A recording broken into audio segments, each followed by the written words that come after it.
Good evening, everyone. We're beyond happy to see a full house here tonight. My name's Donna Reed. I'm Vice President of the Berks History Center, and we welcome you here. We're so glad you're here. We hope you've walked around a little bit and saw our exhibits, because keep in mind what you're seeing now. You'll be seeing things differently in a year or so as we have our revitalization project underway. And as you'll see as you saw the Reading Public Museum evolve, you're going to see this place evolve. So your support's important. If you're not a member, we hope you join. If you are a member, keep coming to our programs because we're very proud of them. Tonight we have Eagle Eyes, and it's like a reunion for many of us. Reading Eagle Company. There's a lot of us here. But before I allude to that, I want to say thank you to our sponsors. Dave Patty's here from Customers Bank. Thank you for your generous sponsorship. I don't know if we have anybody here from Visions Federal Credit Union, but they were an equally generous sponsor, so we thank them. Some of you may be enjoying Unique Pretzels. They are also a sponsor. And WEEU, once a sister company to Reading Eagle, or a child company. I don't know, John, Tom, Karen, how would you call it? An affiliate of Reading Eagle Company. So before we get started, I want to acknowledge all our colleagues who are here. Reading Eagle alumni, excuse me. So if you were once a member of the staff, please stand up. I know I'm going to miss people. We have retired news editor Tom Nass, retired business editor Karen Miller, retired editor Harry Dietz, retired circulation manager Rich Alman. Okay. Former, well, he's still on staff, right? Okay, retired lifestyle editor Don Botch, represented by his wife Jackie. Let me see who else is here. Anthony Orozco, former City Hall reporter. He covered us. Thank you, Anthony. You were very fair. Lisa Scheid, who is continuing the point of, or the purpose of local journalism. I know, Anthony, you're involved. Lisa is the managing editor of Spotlight, PA Berks. So thank you for keeping local journalism alive. Heather Adams, BCTV, not Reading Eagle alumna, but also keeping local coverage alive. Dawn Maurer, where are you? Dawn Maurer, former real estate editor, among many other things at the Reading Eagle. Who else am I missing? John Ernesto, for goodness sakes, Mr. Jazz himself, former sports editor. John's done a little bit of everything, I think, along the way. Is there anyone else from the Eagle that I missed? I don't want to miss anybody because there's a whole bunch of us up here. Okay. The concept of Eagle Eyes came about through several of our conversations. Bruce and I had a conversation, and joining in was Bill Urich, still our photo editor. God love him, still at the Reading Eagle. Thank you, Bill. Perseverance. And Chief Bill Rare, who is a volunteer with the History Center, who's been so helpful with so many photographs. Alexa, who is not an alumna of the Reading Eagle, but her father is Keith Mayer, who is, I think, managing editor of the Delaware Valley Delco Times now. Keith was our police reporter for many years, and I never made the connection until one day I was like, whoa. So anyhow, Keith, Alexa, who many of you know from Berks Nostalgia, if you follow her Facebook page, an amazing historian. So we thank you for all your efforts, Alexa. So we have a number of alumni report photographers. Okay. That's why I write instead of talk. So I'm going to start at the end here. Harold Hoke, Natalie Kolb, Susan Ongstadt, Chad DeShazo, Jeremy Dre. I'm keeping the best for last. And the best for last, Chuck Gardner, our retired photo editor, who has been instrumental in so many of these photographs. So I'm just going to read the names of photographers. If I miss anyone, let me know. So those who are still here, and we're glad you're either here or you're here on this planet Earth. We have Tony Fiorini, Natalie, Tony Cucinotta. Is that name? Is that? Jim Cucinotta, okay.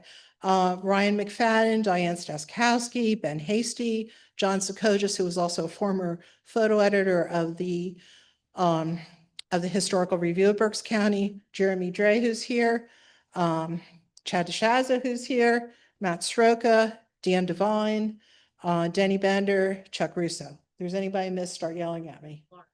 Lauren Little. How could I forget Lauren? Ugh. Well, oh, I have an in memoriam. Oh, okay. Okay, those not with us, but whose photographs continue on past them. Dick Patrick, the fabulous Dick Patrick, the fabulous Cliff Yike. They're all fabulous. Bud Reber, Bill Ader, Jackie Evans, who was always lively, to put it mildly. Ed Schneider, who liked to yell at all of us reporters if we weren't following what he wanted us to do. Richard Miller, our great friend Janet Kelly, who loved to jump out of airplanes, clothed or not. And she has passed on, but I know she's still with us in spirit. And Ron Romansky, who we recently lost. So I think that's the Ron Romansky. Just now, he passed. I mentioned him. Okay. Oh, that's okay. That's okay. I'm trying to hit everybody, get everybody. So anyhow, I'm going to pass the mic on to Bruce Poston, who'll tell you a little bit about how many of these negatives were saved and scanned, and then we will defer to starting the program. And Bruce, longtime reporter at the Reading Eagle, Yeah. long time. I came to Reading in 1976 as the bicentennial was ending. So that's how long, and you got stuck with all the stories. So it was December 1st, 1976. I've been here and I worked for the Eagles up to 2016. So a little bit about tonight's program. This is going to be very informal. I want the audience to participate. We're going to be showing 100 slides. We're going to have narration now and then. If you see a picture that you want to talk about, raise your hand. We'll talk about it. It's going to be very loosey-goosey. I want it more on the mode of an Oprah Winfrey show or a Phil Donahue show, where we come out to the audience or you come up and make comments, suggestions. In fact, you'll see on the corner there a sort of a picnic wrapped box, which I wrapped myself. Not my 3-year-old granddaughter or my 6-year-old granddaughter, although it looks like they wrapped it.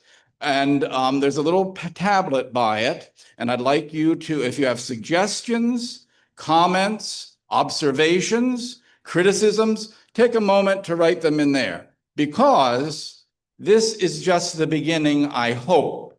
This is basically, as I say, we've had Tony Mickey, who's not with us tonight. He was a dispatcher and a volunteer firefighter for years. He did over 300,000 pictures, over 2 million. Excuse me, over 2 million. He scanned them from the Reading Eagle all the way back in the 20th century on his own, without pay, he scanned them. And why this is so important is that they would have been tossed in the dumpster. They would have been eliminated. Newspapers across the nation do not, it's a day-to-day job. They do not keep the history that's there. So through his efforts tonight, that's why we have what we have. I also want to really thank Bill Rayer, who works in the archive, and he's also the president of the Fire Museum, the Liberty Fire Company Museum. So he has a passion about history, and he's going to be quite a bit of importance here with the narration of a lot of these pictures, because you're going to see a lot of fire accidents. He was on the scene. The other person I want to really cite here is Chuck Gardner, and you're going to see some of his pictures, because Chuck, he is in a group that I'm in a group with called the Spring Seniors. When I joined that, maybe 8 years ago, and it meets monthly at the West Lawn United Methodist Church, Chuck came up to me maybe 2 or 3 years ago and said, would you like to have a program of some of my old pictures? And I said, sure, I got a month to fill. We'll have your pictures. So he brought it, and it was a revelation. You're going to see some of his pictures here tonight, but that's what started it. When I saw those pictures, I said, this has to be a bigger format.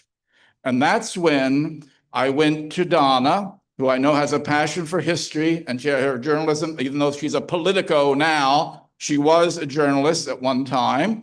And she got on board with the History Center. And then I also went to Alvernia. And I would like to thank, please, Chris Lowry, Professor Chris Lowry. Please stand. She has been instrumental in this. And we have a young gentleman here, Sean Williams, who is taping us and videotaping us tonight and tomorrow. So this is just the beginning, as far as I'm concerned. This is a trip down nostalgia lane for most of you who have been lifelong Berks residents. But more importantly, I'd like to see more of these programs in the future, combining younger generations with older ones to comment and to delve into local journalism and how it's got so fractured, polarized, and completely different from these days that we're going to show you now.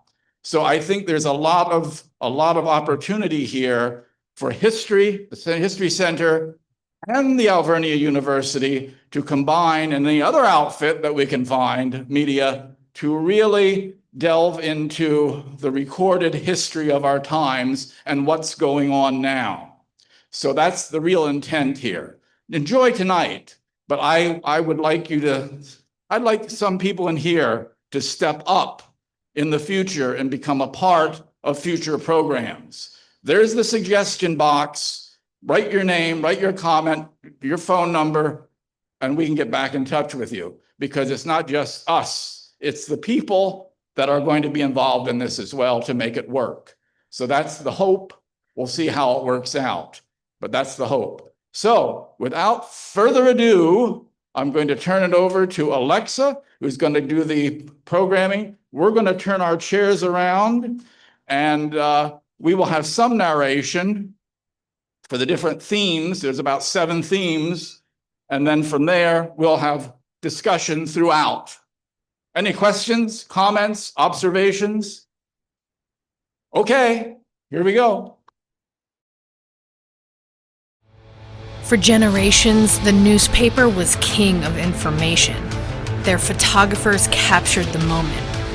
Through their lens, we saw our world, the good, the bad, and everything in between. Things have changed, yet some things remain. Join us as we decipher our past through eagle eyes. Maybe these lights can go out and lights back there can stay up.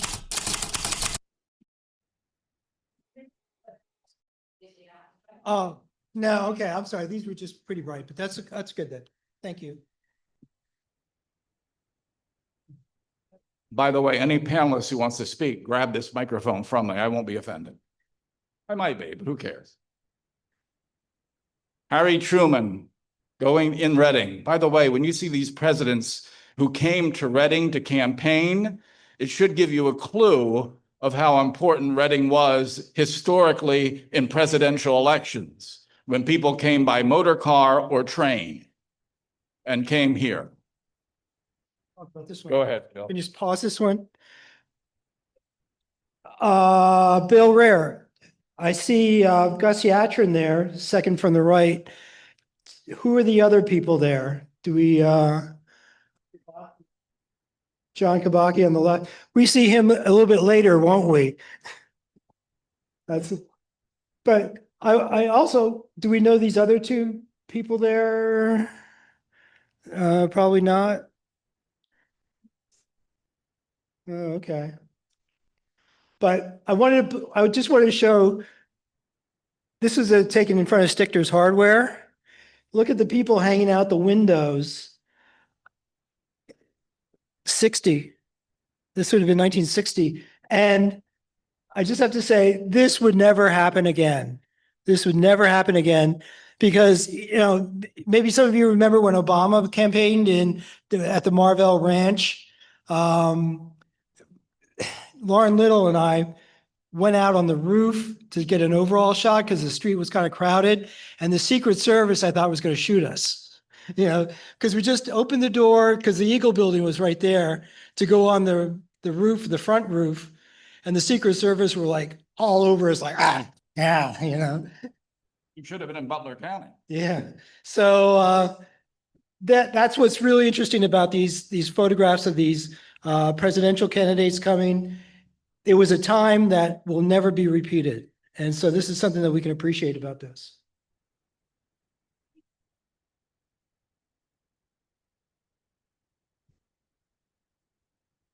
Well, Well, we can speak to that, Donna. So. Berks County's been a swing county for many decades, well, for centuries. Andrew Jackson thought it helped him win the election. That gives you an idea how far back Berks has been a swing county. And we saw it in this past election cycle in 2024. It was extraordinary that the night before the election, we had both Kamala Harris and Donald Trump here.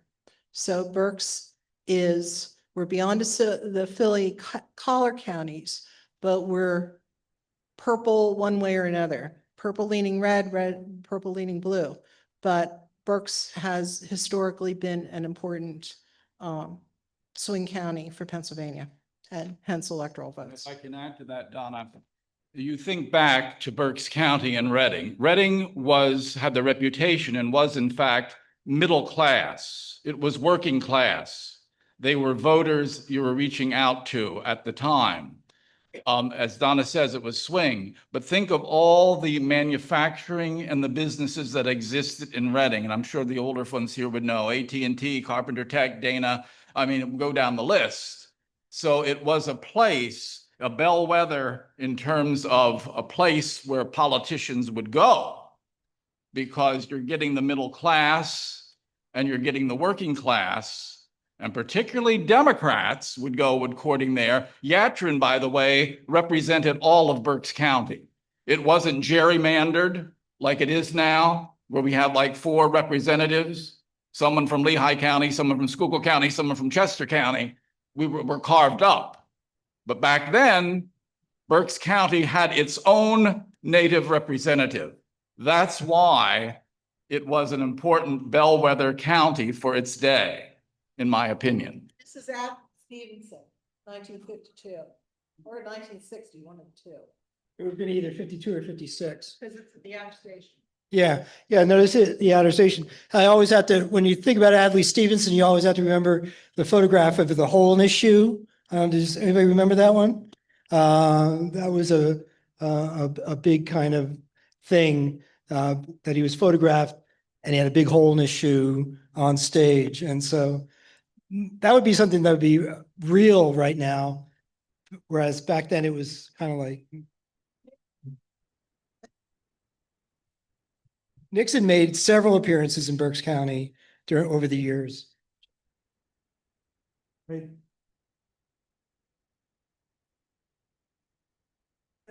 Yeah, this looks like 72. Could have been 68. 68. Some of you may have been there in 1979, Jay Fonda, Baldwin Center, Albright. Now, I was in the crowd there somewhere. Anybody else was? There's our mayor. There we go. Bill. Maybe Phil. I believe this is a picture of Frank Donato, who was a local racketeer. Apparently at a hearing. Go ahead. I think it was Phil Ager. What do you think? This is John Kabaki again, our former mayor, leaving prison in Montgomery County after serving time for extortion. Different than the previous one.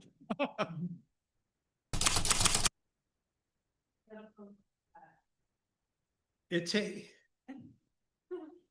takes John Kabaki's lawyer saying he's coming out the front gate at 9 a.m. and we want you to be there or something like that. Maybe a lot of you might remember Manny Demetriou, the lawyer who got a lot of people off.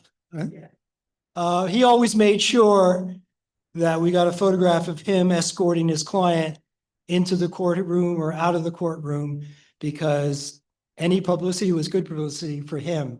It didn't matter who he was defending. It could have been, and he defended some of the not very nice people. But it didn't matter. He always let us know when he's going to come walking up. And he made sure that his defendant did not cover his head or, because that was a lot. That was the big move when you were doing those people, they put their coats over their heads or their files over their heads or they duck. But Manny would always walk them and they'd have to walk head up straight at us. And that's the way it worked. Yes. Generations change. When I was much younger, John Kabaki was my neighbor when I lived out in East Reading on South 16th Street. He lived in the 1500 block of Mineral Spring Road. My sister-in-law, became my sister-in-law, worked for the Reading Record, which was an arch enemy of John Kabaki. And I had a bumper sticker on my car in front of my house on South 16th Street. And one day I was out doing something and he pulled up and he looked at me and he said, "Do you read that rag?" And I said, "Well, my sister-in-law works there." I came out about 2 days later and my bumper sticker had been ripped off. Now I can't prove that he did that, but I'm highly suspicious of it.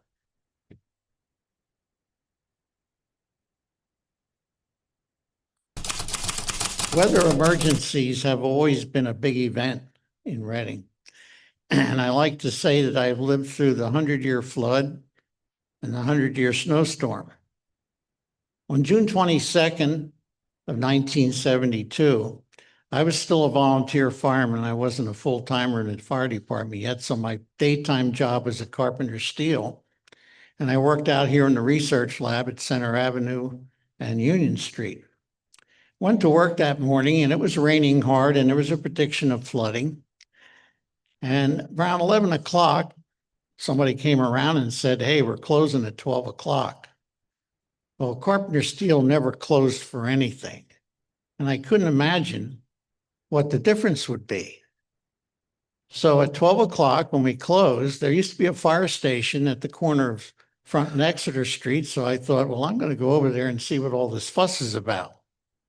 Walked over, and just as I got in the station, there was a dispatch for that company to respond to a submerged car on the municipal stadium parking lot. I'm thinking, how can there be a car submerged on the municipal stadium parking lot? Because I'd go in there enough times to baseball games. Well, I got on the truck, we responded, and we got to where that railroad spur crosses Front Street. And that's as far as we could go because this is what we saw. I just stood there in shock. I couldn't believe what I was looking at.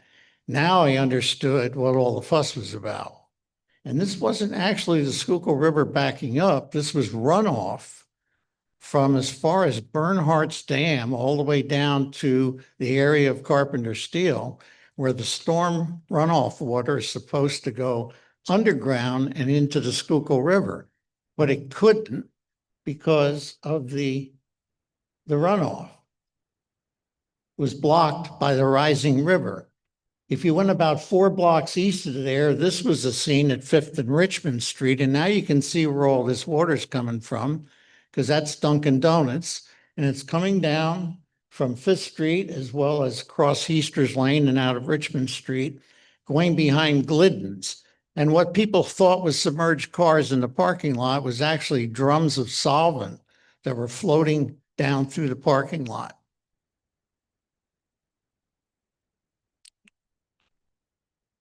Another question? Oh, I'm sorry.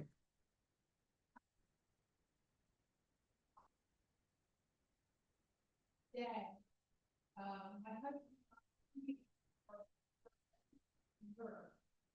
We got the early morning bus out of Reading. It was horrible. We drove with a bus up to New York. Highways were closing behind. We got to our ship, which was the SS France at that point. We were among the lucky ones who made it on time.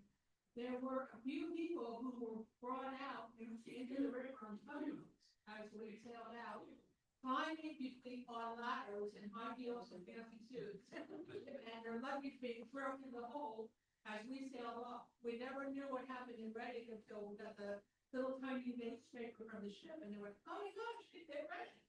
So, and then Donna goes, "Yeah."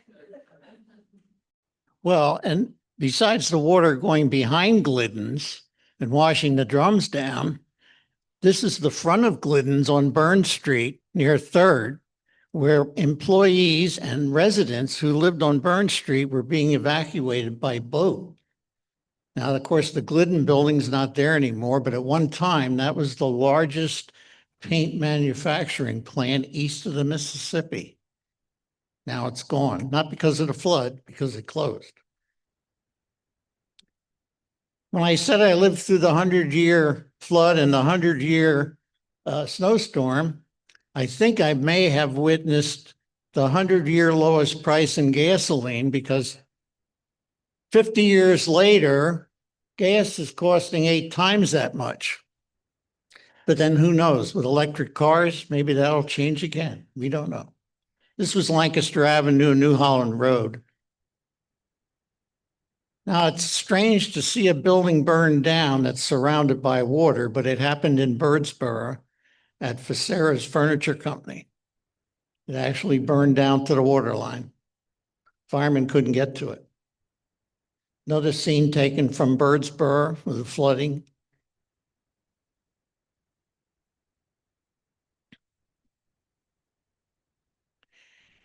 This is an aerial view of the Bingham Street Bridge area of Reading and the UGI gas works. You can see that there's no cars on the Bingham Street Bridge because each end is submerged. And there's no cars on the bypass because part of the bypass is also underwater.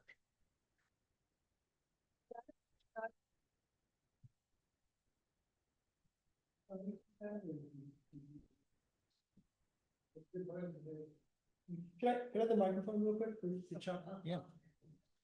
Chuck Gardner covered Agnes in town. Maybe you want to say a few words about what it was like to cover this kind of disaster?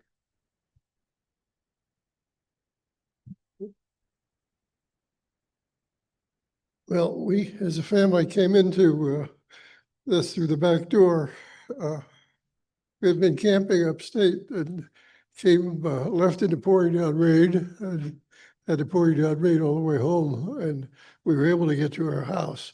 But boy, the next day, it was tough to get around at all because everything was flooded. But it was amazing to see just how much water damage can happen so quickly. One thing that when you look at these photographs, you have to think, oh, a photographer had to get there and take the picture. And that's the most difficult thing to do in a lot of these natural disasters or even, accidents, is getting there. Like Woody Allen said, 88% of success is showing up. Well, with photographers, it's like 99.9% of success is showing up. The other 0.01 is making sure the film's going through the camera the right way. But that, I can't imagine, because we had the flood of, what was that, 96? That some of these staffers had to shoot, and just trying to get around 2000, right, the 2000 and something or another, 2006 flood that, I know Chad covered that one, or you were in IT then, but yeah.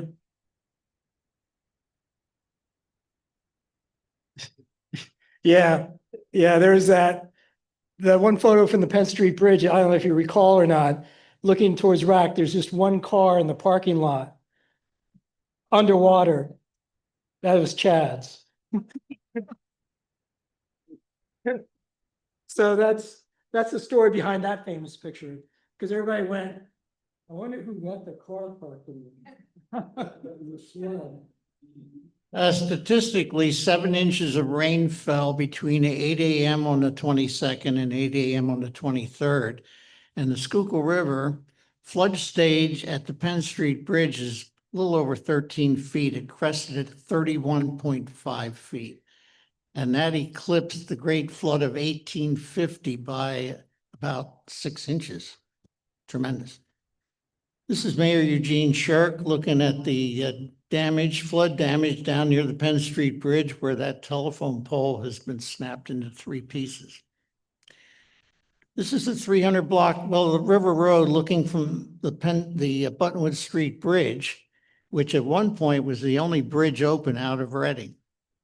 This is a Dana frame train coming from the Dana lot down along the River Road heading toward Penn Street. Well, I know Sunshine Brewery up on the hill there in the distance. Yep. These look great at this size, and you couldn't put them all on the paper. Or were they all put in? Sure. Well, I guess what you had to say, and I defer more to the news editors here, but you had to just pick and choose. Lisa, you know that from your days there, which were the best photos. We didn't have social media then.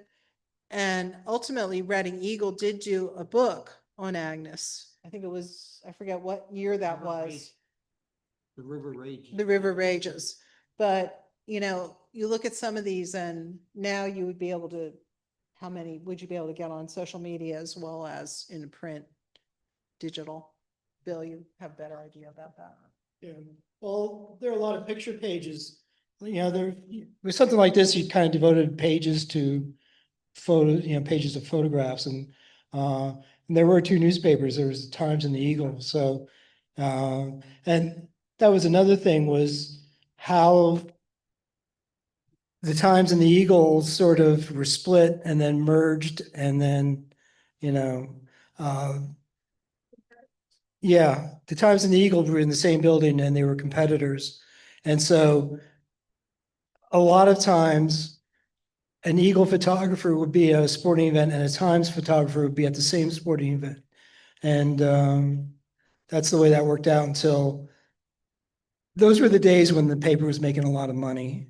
Let me just put it that way. And so they could afford to play that game until I think in the early 80s when everything got merged. Yeah.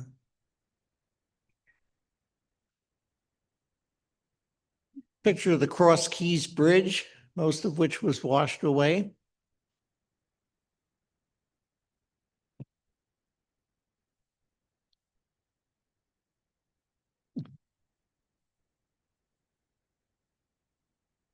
And of course, the cleanup in the south part of Reading.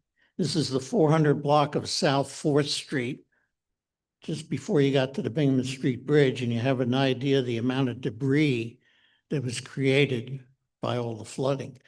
And what made things even worse was the city pumping, a sewage pumping station at 6th and Canal Streets was inundated, so it couldn't pump sewage across the river to Fritz's Island to be treated.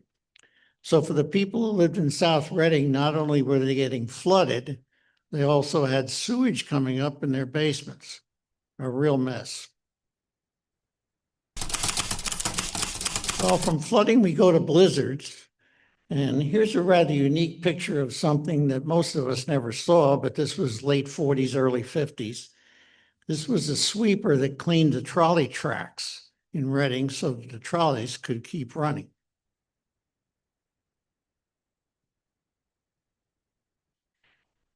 This was the snowstorm of January 30th, 1966.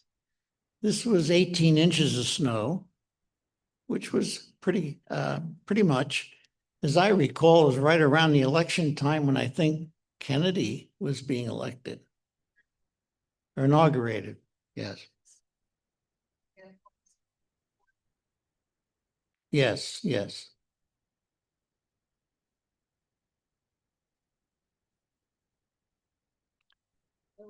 This was the blizzard of February 10th, 1979, 20-inch snowfall. And of course, finally, the 100-year snowstorm, the blizzard of 1996. 36 inches of snow in Reading, a record.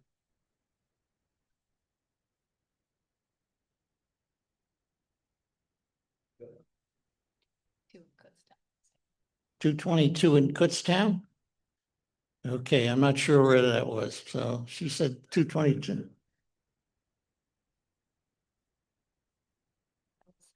This is looking north on Front Street from Walnut.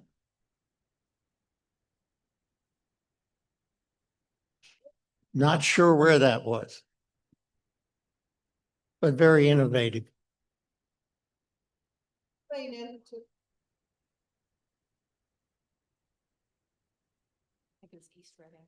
Yeah, I believe this, as she said, I believe is East Reading, because that looks like the mountain in the background. If you're looking down from, say, Fairview Street to Cotton, that general area. Not sure about that picture, somewhere downtown. I lived in Reading, North Fifth Street in the late 70s when we had quite a few snowstorms, probably 77, 78, 79. And some of those pictures show how the chairs were put out to hold parking places. And most of the neighborhoods, they all got out and helped each other, but many did not. Many were very possessive of the work that they did and didn't want you parking in their spaces. So it was quite something culturally at that time.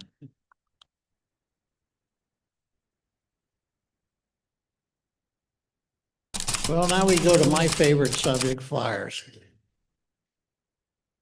I spent 51 years in the Reading Fire Department, 13 as a volunteer and then 38 as a chief officer. This is in March of 1971. I was still a volunteer fireman.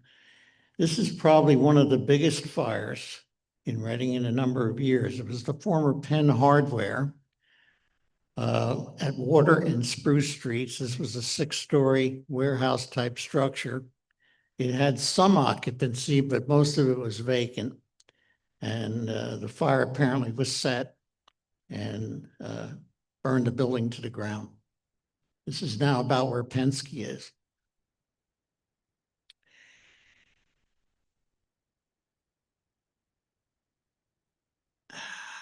January 9th, 1968.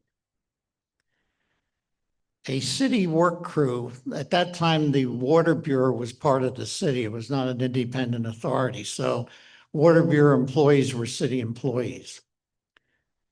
The water department was looking for a water leak at the area of 52 North Carroll Street over in the city's 18th Ward section. The backhoe operator snagged a 3/4-inch gas line with the backhoe as they were digging up the street. It bent the gas line upward, so they checked it. It wasn't leaking. They didn't call UGI.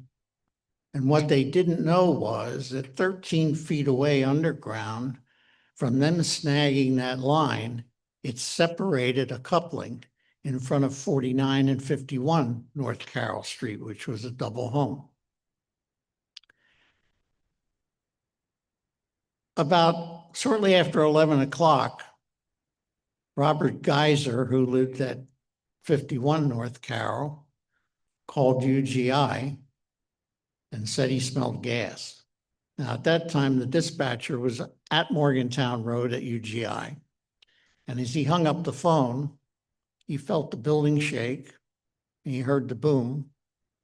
And that was Geiser's house and his neighbor's house, the Stanislaus, their house blowing up. In the Stanislaus house, there were 3 people. In the Geiser house, there were 6 people.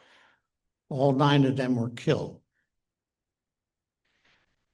Now, what was really unique about this was the fact that Mr. Stanislaus lived at 49 North Carroll, worked at the Reading Container Corporation at 7th and Laurel, and he got done work at 11 o'clock.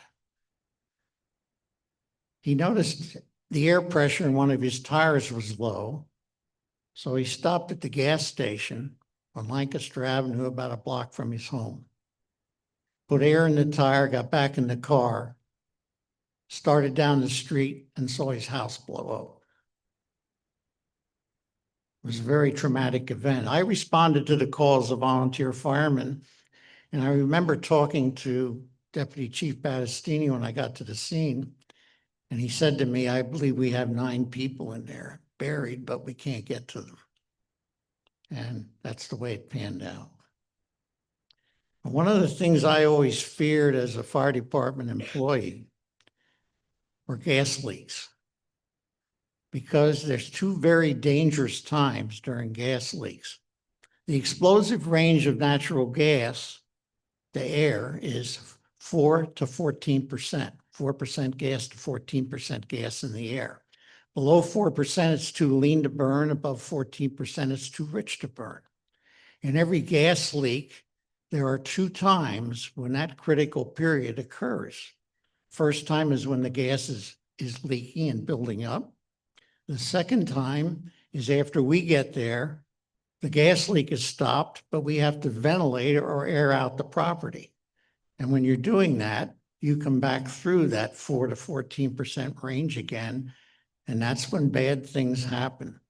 One thing that UGI always told us when they gave us classes on handling gas emergencies was never turn on or off any switches. Because especially in older homes, light switches build up an oxide coating that makes them more resistive. So when you throw the switch, sometimes it draws an arc. And that can be the arc that can cause the explosion. What was interesting was the following morning when they recovered Robert Stanislaw's body, he had in his hand a chain. What had happened was he had just come home, went in, and of course, being outside in the cold weather, as soon as he went in, he smelled the gas, must have smelled it right away. Went downstairs and pulled the chain light, turned the light on. We believe that may have been the ignition source. We don't know. It could have been coincidental that the heater went on at the same time. Any of those things can be the ignition source, which is why we dread those calls so much. This is the Stanislaus family's funeral at Gethsemane Cemetery. And the next slide will be the Geyser family's funeral at Allenbach's Cemetery. Yeah, the thought of being trapped in wreckage of a collapsed building is just horrifying. I was on duty the night of January 25th, 1975, and around 2 a.m. we received a call for a fire at 734 Laurel Street. Responding to the call, among other companies, was the engine from the 5th and Laurel station, which is now the Fire Museum. But that was engine 5. And as engine 5 went up Laurel Street, and they passed Minor Street, and for those of you that don't know the city of Reading, Minor Street is the half street that runs between and parallel to 6th, South 6th and South 7th Street. And the 400 block of Minor is between Laurel and Pine. As the truck passed the intersection, some of the firemen on the back step saw the house on fire on Minor Street. So they rang the emergency buzzer on the fire truck that signaled the driver to stop. And they said, hey, there's a fire back there on Minor Street. So he radioed in, we're going to this fire instead of Laurel Street. And so they went up the street. As they approached the front of the building, a 10-year-old boy with his pajamas on fire jumped from the 2nd floor window, landing in the street right in front of the fire truck. Now, normally, pumper trucks pull past the building to leave room for the ladder truck in front of the building, but they couldn't because they would have run over him if they had. Inside the house, There were 6 children, 5 more children, all of whom passed away. If you look at the house, this is a frame house. Now, an ordinance was passed years ago that you couldn't build frame homes in Reading anymore, but any house that was existing was grandfathered. So this is a frame house on Minor Street at 444 Minor. Now, when I got to the scene, I stopped at Bell Alley in Laurel. Now, Bell Alley, if that sounds familiar, is the place that used to make the famous soft pretzels in South Reading. And in fact, the bakery is almost behind that house on Laurel Street, on Minor Street. I stopped, got out of my car, was putting my gear on, and I looked south on Bell Alley and I see flames. Another fire. Turns out there's a pickup truck on fire. Another dispatch comes in for 644 Minor Street. Now I realize something's amiss, and from our training on arson classes, we know that arsonists often use what they call diversionary tactics. That is, you set a fire, and then to confuse the fire department and delay the response, you set a couple other fires in the area or you call in false alarms. And now this is starting to register with me right away, that this is what's going on here. It turns out that the fire was set on the right side of the home. There's a little alley that's called Stephen's Court that connects Minor Street to Bell Alley. And the fire was started under an alcove that's in the rear part of the building. But that allowed the fire to go very quickly up into the second floor. So by the time the company arrived on the scene, there was fire on the first floor and the second floor. 5 of the children didn't get out. The one who dove out the window, landed in front of the fire truck, died in a burn center about a month later. Now, as a footnote to this, about a week later, back then I was a jogger. I used to run 3 to 5 miles a day. But in the wintertime, because the Grings Mill Trail was kind of in bad shape, I would run through Charles Evans Cemetery instead because it was near my home. And I encountered a funeral procession, rather large. And I found out it was for the children who died in that fire.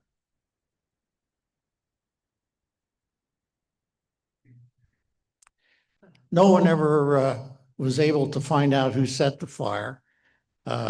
I knew Ed Gleason, the state police fire marshal, because he and I went to the same church. And I would often talk to him after church. And he even traveled to Massachusetts to interview a convict who had knowledge of the fire, but nothing ever developed that allowed anybody to be prosecuted. It is believed that there were members of the family who were targeted, but those people survived the fire, and it was the innocent children that died. Exactly a year later to the date, I was working night shift in the city, and the dispatcher told me that the Wyomissing post office just blew up. And again, we have natural gas, but oddly enough, the post office didn't have gas service. But what happened was the main of the line outside broke under the pavement, and gas followed the utility lines, the sewer and the water lines into the building. Fortunately, nobody was in the building. I don't know back then if you could get in the post office at night. Today, if you go to the Wyomissing post office, you can get in anytime into the lobby area. But fortunately, when this explosion happened, nobody was there. But I witnessed this fire coming out of the sidewalk and the cracks in the sidewalk. A lot of these fires occur when there's ice and snow on the ground because normally gas can vent sometimes through the soil or cracks in the paving. But when it's covered with ice and snow, now it can't vent at all. Right. Eagle survived. Yes, the eagle on the building survived the fire. Yeah.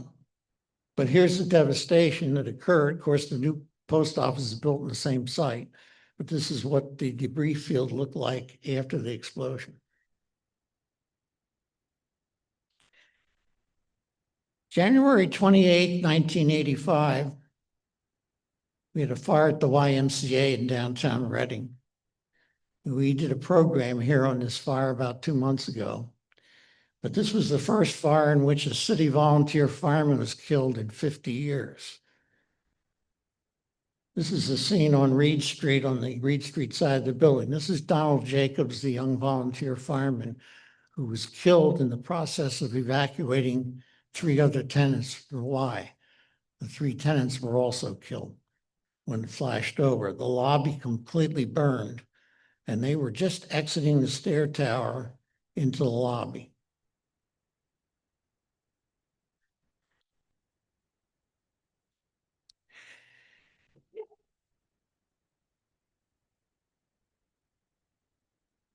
February 20th, 1978, I was working a night shift.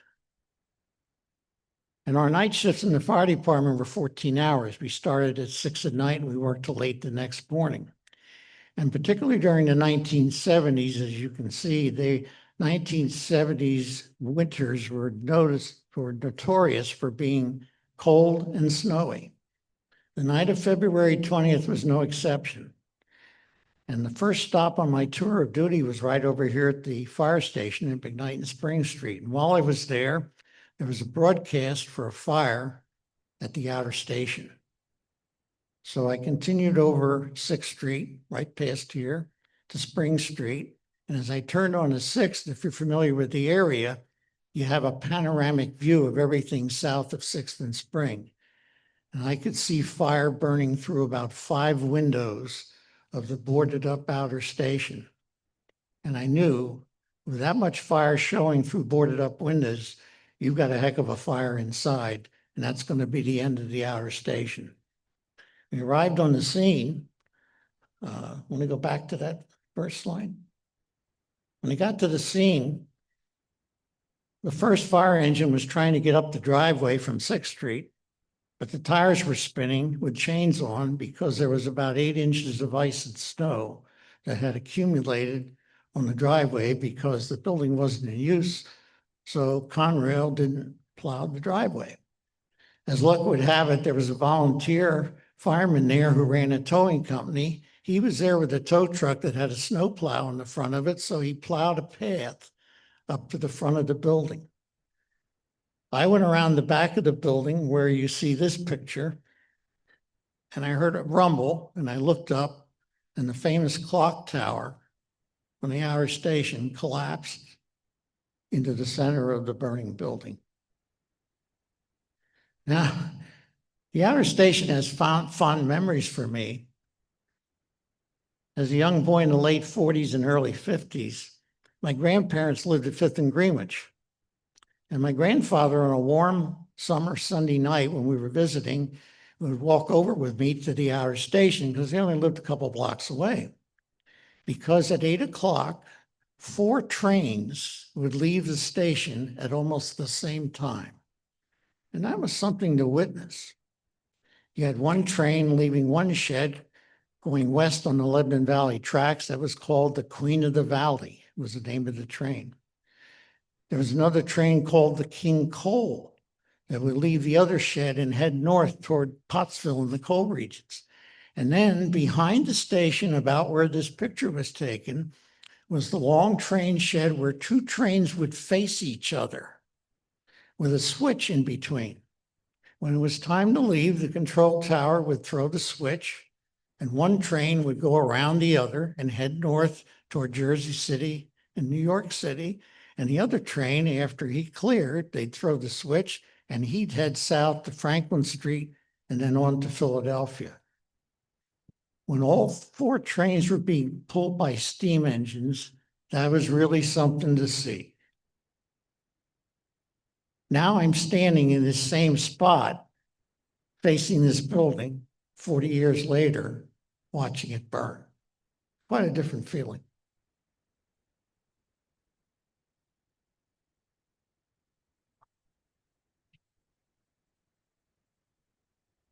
You can see the intensity of the fire in the back section the day after when you look at this doorway. And I mean, this is a building built in 1874 and was open until 1969. But look at the construction. I saw the sun come up the next morning because I was there all night. And if you were down on 6th Street when the sun came up, this is what you would have seen, looking up toward the outer station. And kind of coincidentally, there's a fire hydrant in front of the picture. And that fire hydrant was deliberately put there when the outer station was built, but it didn't really do much good. And the final shot is an aerial view of what was left of the outer station. On that one photo, you saw the swinging bridge off to the right, and the one, just want to mention the swinging bridge. I forget which famous guy, the Brooklyn Bridge guy, or yeah, built that. And the one tower still exists down Heritage Park. It's park at 6th and Canal Streets. So if you if you didn't know that, you can go down there and see the last remaining vestige of the outer station and the swinging bridge. As a kid, when we go over the swinging bridge, if you stood in the right place and rocked in a certain direction at the same time, that bridge would really swing. I was appointed fire chief in May of 1996. And Memorial Day weekend, my daughter and her family from New Jersey were down visiting. And we had a picnic. And they were going to go to a movie to see something. And they said, don't you want to go? I said, no, I'm just going to sit in the backyard and relax. So I was doing that. And I was listening to the on-duty shift, which was fighting a fire at that time in the 800 block of Elm Street at a veterinary clinic. And a broadcast was put out for a fire in the 1100 block of Moss Street. And from my backyard, as I looked in that direction, I could see the tower of black smoke looming up. And this became probably one of the biggest fires since the Reading hardware fire of 1888. Because not only did it destroy this huge building, which originally were the Moss Street outlets, but it also damaged 30 some other structures, destroyed a half a dozen vehicles, and really compromised the entire infrastructure of the neighborhood, electric lines, telephone, cable, everything. So it was a huge fire. I'll just say that Max Roca, I believe, took that photograph. I was working that night when the fire bells clanged in the newsroom, and Max Roca went out to that and got this really remarkable photograph of the devastation happening. Yeah, I think we have another. Look. And that was an arson fire, right? Bill? Yeah, what that was a young boy, a teenager, troubled, was in the building, set some paper on fire and threw it down the elevator shaft, not expecting what happened to happen. But the trash and accumulation of stuff at the bottom of the elevator shaft flared up, and the fire quickly spread to all floors, because before this became the outlets, it was the DS&W hosiery mill. So it had many years of what we call factory mill construction usage. Finally, this picture very graphically shows that not only fires are dangerous, but going to the fire is dangerous for both civilians and firefighters. I was working on this day, July 5th of 1975, and around 10 o'clock in the morning, we were dispatched to a sprinkler alarm at the RK Knitting Mills down here on McKnight Street. Engine 3 from the 3rd and Court Fire Station was heading north on Buttonwood on 3rd Street toward Buttonwood. And at the time, the intersection is a little bit different than it is today. Back then, the Dick Brothers Foundry was built on one corner right up to the property line. And on the other side of 3rd Street was another building built right up to the property line, which means if you were going north on 3rd Street and you were approaching Buttonwood, you could not see any traffic that was moving on Buttonwood Street. There was a lady, a 54-year-old woman driving a car east on Buttonwood Street, had a 54-year-old passenger in the front seat, an 11-year-old passenger in the back seat, and a 2-year-old in the back seat. Now, back then, traffic lights operate a little bit differently than they do today. Back then, when the light went red in one direction, it was immediately green in the intersecting street.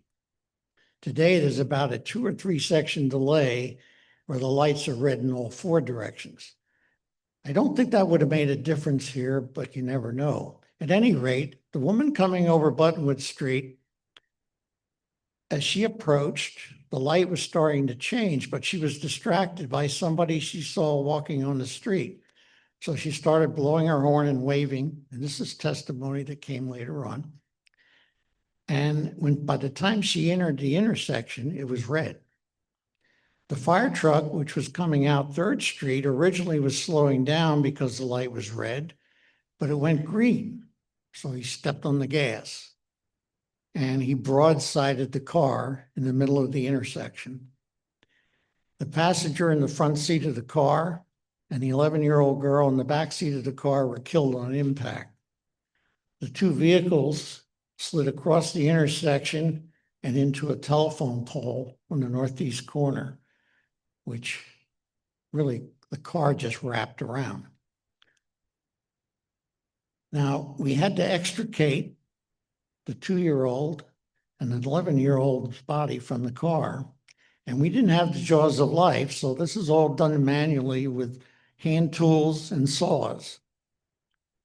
During the extrication, leaking gasoline from the car, which we couldn't detect, ignited. Fortunately, standard operating procedure in the fire department is you must always have a charged hose line ready when you're doing an extrication.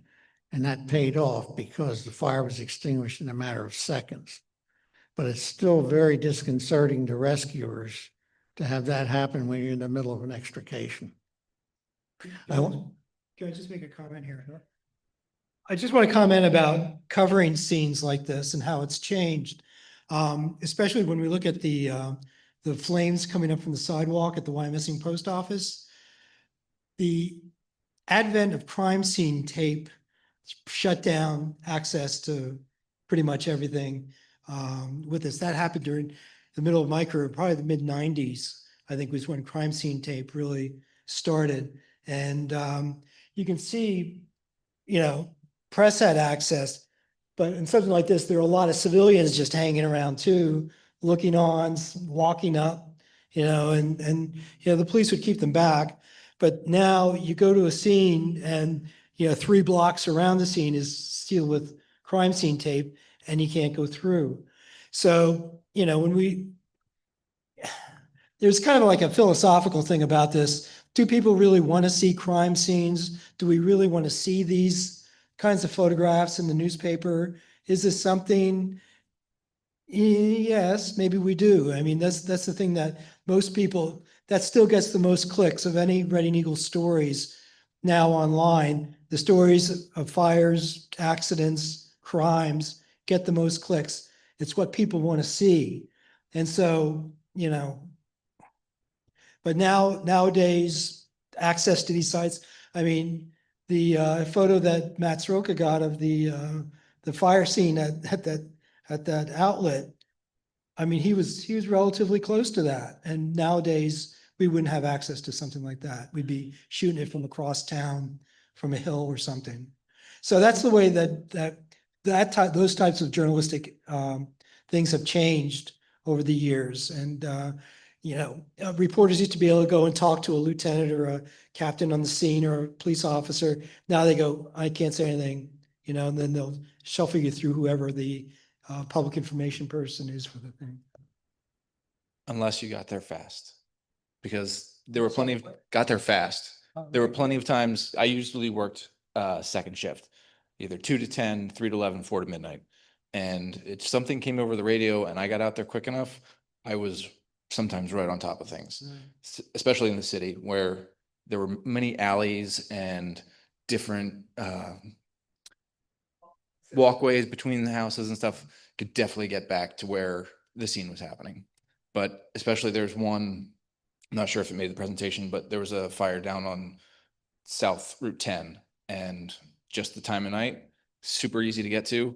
And I pulled up, I'm like, there are no fire trucks here yet. And I actually turned around, drove about a quarter mile up the road and found like a pull off.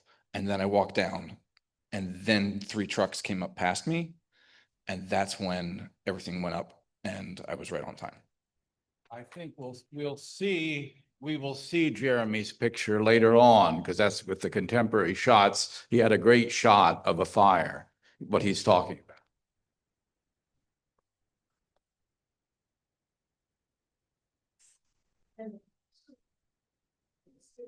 In these, but there's another reason why photos like this are meaningful. And access is meaningful to the community, because you can't have conversations. It's harder to illustrate the conversations that we're having right now. Not just about access, but about what happens to me. It's one thing to have words, it's another thing to see it and understand the whole picture. Right. Yeah. Well, Excuse me. right. One of the things too that I mentioned before, and even Harry could probably speak to this. I recall when, before there were Jersey barriers on Route 422 in Exeter Township going into Amity Township, there were accidents there 2-3 times a week, and very horrific accidents because, you know, the traffic would drift into the lanes and you get head-on collisions. And we ran on every one of those to get photographs of the scene, because that you needed almost documentary evidence to get people's butts moving, to get something done with that dangerous stretch of road. And seeing those types of accidents, even though, you know, it was horrible for the families of the people involved in the accidents. But by showing those accident scenes, that got those, you know, highway improvements done. And so that was something that was very positive about showing these. And, you know, when we show fire scenes now, it's like smoke alarms is the thing. You know, if somebody didn't have smoke alarms, you see what happens, you know, you have fatalities. And so there is a learning experience. We like to think that journalism gives us, you know, a teaching experience too, but, you know, I don't know. And then there's the type of thing that I just want to see smashed up stuff, you know, and stuff on fire. Being in the right time. Be my part of the story. That day I was assigned to ladder 1, pillar ladder. Same station as in Britain. We had gone for gas up to the city park, 14th Street, above City Park. So we left that station right before they got this call. Sometimes the ladder pulled first before the engine. I often thought to myself, what would have happened if we pulled first and been involved in that? Just in this industry, you never know what's going to happen. So I feel lucky. There were 5 firemen on the fire truck. They were all injured. One of the firemen on the back step was catapulted over the truck and landed in the street beyond the intersection. He was in critical condition, but he survived with permanent brain damage as a result of his injury. And the alarm they were going to, the sprinkler alarm, well, it really wasn't a sprinkler alarm anyway. It was the alarm equipment was tricked into thinking there was water flowing, but there wasn't. And I wanted to mention too, at the Carroll Street fire, Lisa Adams from the library across the street used to go to school with the 11-year-old Stanislaw girl who died in the fire. So we do have some personal connections to some of these things. This is a rescue of sorts. The gentleman in the center of the picture is Tony Mickey's father. Tony's not here tonight, but his father was a police officer with the Reading Fire Department. And he's consoling a boy who's got his hand caught in the fire department connection on the courthouse. on 6th Street, which they eventually got out, I guess, with some kind of soap or cooking oil, something like that. Can I just mention something? Sure. Yeah, I took this picture. It's actually in focus. The original is in focus. But yeah, Tony Mickey's dad, Tony isn't here to tell the stories, but one of the things that when Tony was going through the negatives, he found photos of his dad in the early years, like when he first started. And that was something very poignant for Tony to be looking through things and seeing his dad, back, because his father died on duty. I believe he had a heart attack in 2000, and I don't know when it was, but pardon? Yeah. And so I think that was really one of the photos, the first photos that he found of his dad on the scene was we don't have the Crystal Restaurant fire in this thing, but he was helping the owner, one of the owner's wife, who was running back into the scene. Yeah. And his dad was holding her back and bringing her out. So that was really a remarkable photo. It must have been, I can only imagine what Tony was feeling when he saw that negative and scanned it and had that image of his dad. His dad actually had a heart attack back in the 60s at a fire at 5th and Laurel. And it was Deputy Chief Al Battistini that did CPR and actually brought him back from that particular episode.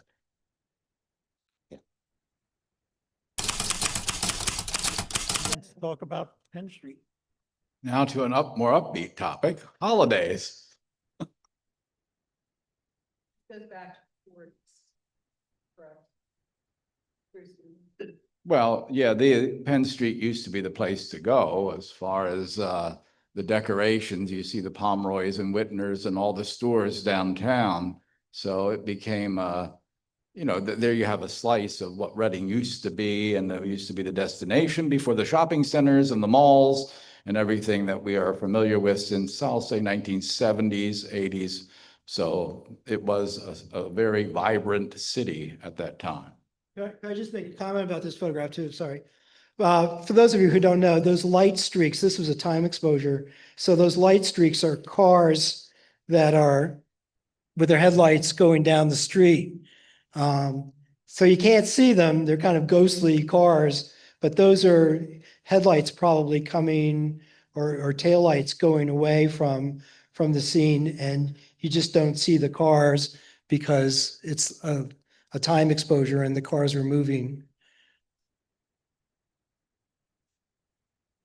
Okay, yeah.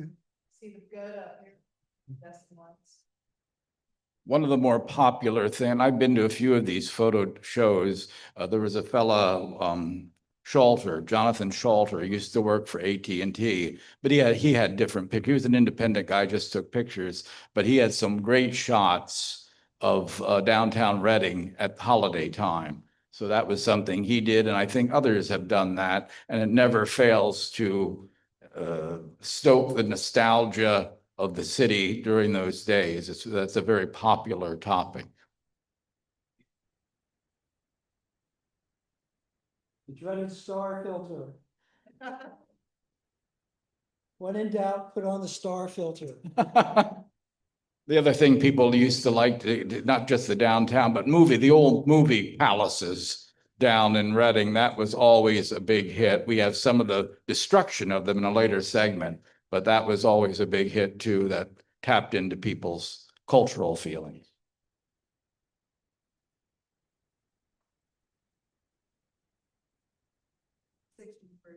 Yeah, I guess. We had snow. That's when we used to have snow. Field finds there, you see it's a little bit later, field finds there, and stores in the mall, yeah.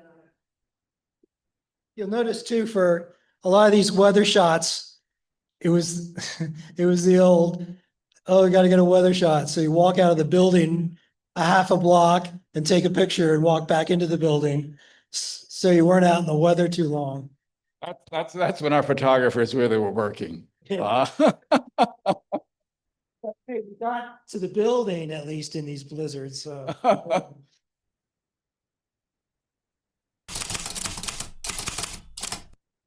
Oh, the last trolley and train, Reading noted for its trolleys and trains, for sure. I'm sorry. January 7th of 1952 was the last trolley run in Reading to Moulton. On Sunday, January 6th, my father, who was not particularly a history buff, thought I should experience a trolley ride because the family all had cars and we didn't use public transportation. And so I rode the second to last trolley ride to Moulton on Sunday, January 6th.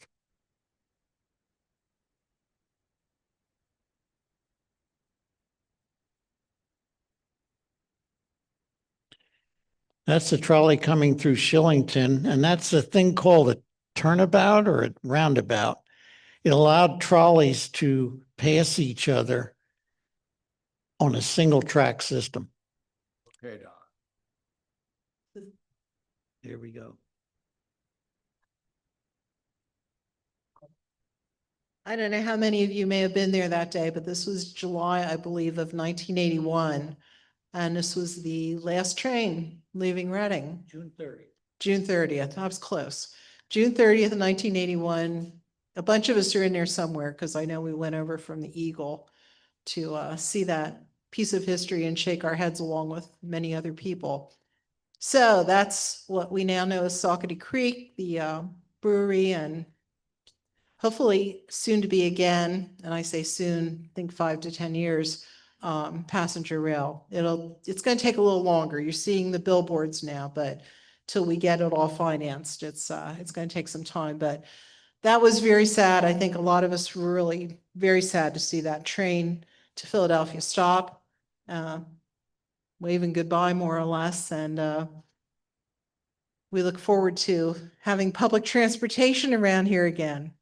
Nice to have some, be good if we can have commuter airplanes. Wouldn't that be something? Remember that? Bus service, regular bus service, and certainly train service. But very poignant to have that, to go through that. And to make the importance of the trains to Reading. Yeah. The train tracks cut the city in half, go right Yep. through the heart of the city. And when I came here in 1976, passenger trains were still running down to Right, Philadelphia. I right. grew up in the Poconos, but I thought that was such a neat thing that you had a train coming to your city that could take you down to Philadelphia. They were probably rickety old passengers. They were not in the best shape. But they still got you They there. still got you there, and it was that last gasp of train travel in the world, in the nation. And if you guys, if anybody saw the news already today, earlier today, we were at, Bill, I think you were there, at the Visitors Bureau has rebranded itself, thankfully, got rid of that Americana region thing. And now with their new branding, which is Experience Reading in Berks County, every stop has a story. The pagoda, a rail, a train, and a bird are part of it. It makes sense because birding is a huge thing around here. We don't think about that in nature. But anyhow, railroads going back to the late 1830s when Friedrich List got things started with a little Schuylkill coming down here. And then we had the robber baron of George Bear and all those folks for the Reading Railroad, which was the largest corporation at that time. And Teddy Roosevelt hated George Bear. Among the other robber barons he hated, and Teddy Roosevelt got a full group of a huge crowd on Penn Street when he spoke in 1912. And then we saw the railroad situation change over the years, but railroads and Reading go together and hopefully they will again.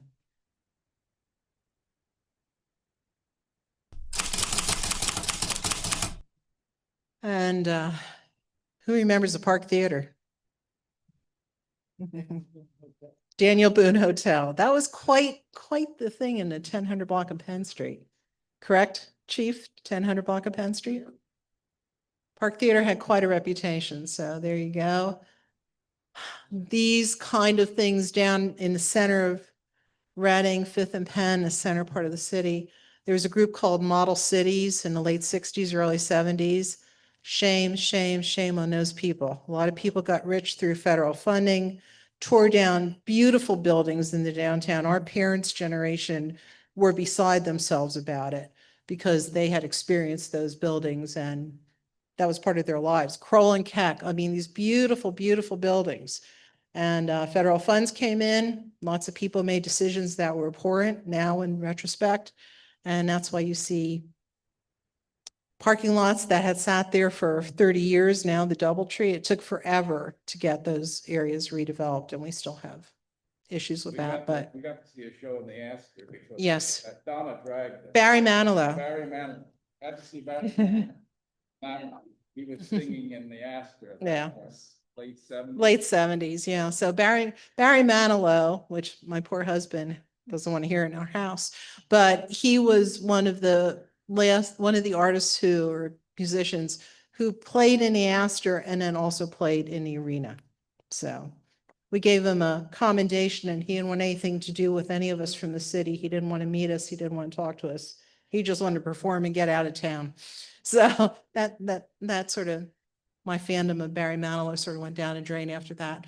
Astor, I'm not quite sure where that sign is. That was supposed to have been salvaged, but we don't know. But if you go in the arena, you see the chandelier and you see artifacts from the Astor, which was a beautiful theater. And Chief, correct me, I believe before it was torn down, then they find a body in there. Yeah. Yep. Yeah. Yep. One of the last tours of it, some poor homeless fellow was in there. Natural. Yeah, but I remember that. So Bruce, there you go. Oh, there you go. Thank you, Donna. There it is. Let's just say, we're not going to be the Charleston of the North. Charleston, has kept all of its painted ladies and everything, and it has extolled its 18th century history. I always said Reading had a preeminent 19th century history downtown with the train tracks. We got rid of it all.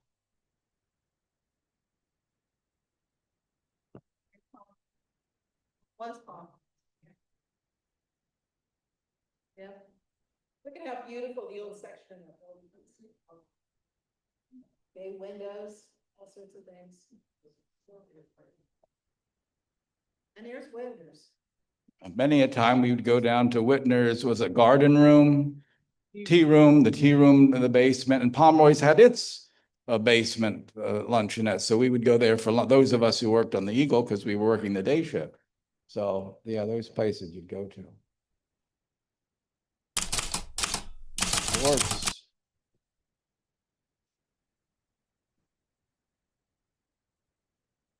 Plenty more. Bill? Yeah, we actually went and covered a Baltimore Colts game and Lenny Moore, Reading High graduate, and I believe he's still alive, isn't he? Yeah. So I don't know exactly what this was.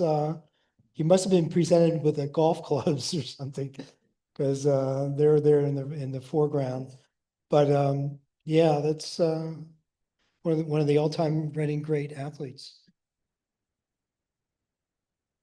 Oh yeah, Mike Schmidt, and Jackie Evans took that photograph of Mike Schmidt hitting the home run for the R-Phils when he appeared there.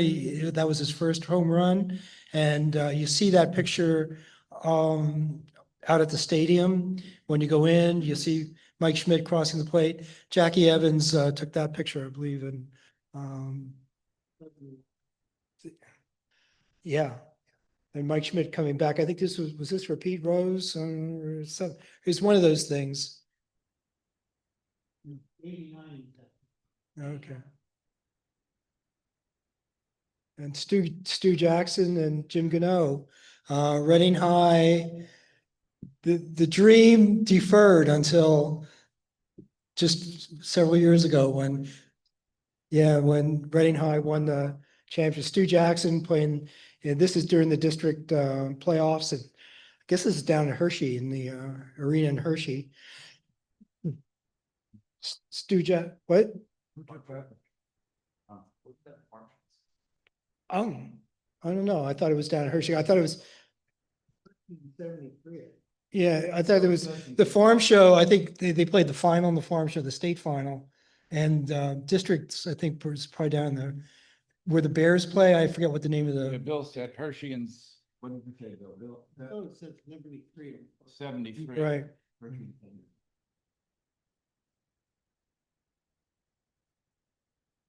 This is Betsy King playing basketball. Oh, Yeah.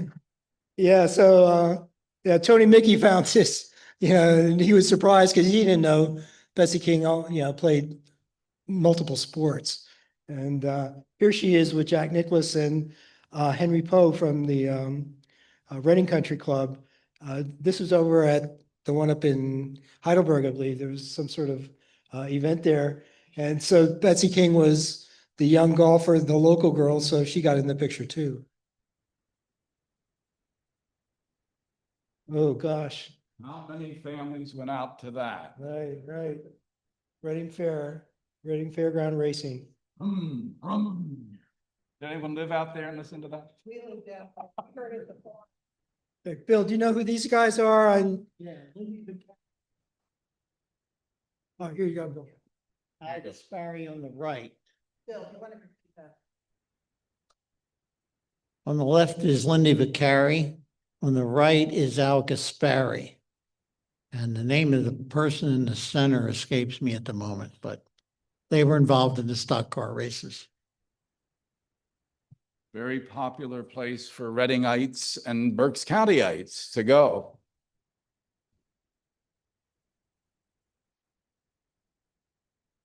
That demolition derby, it looks like almost. I think it's just a pile up on one. That was at the fairgrounds. For those of you that didn't know that, where the Fairgrounds Square Mall was finally built. This isn't, no, I'm sorry. That's Penske. Roger Penske. Our sports department used to cover a lot of their races.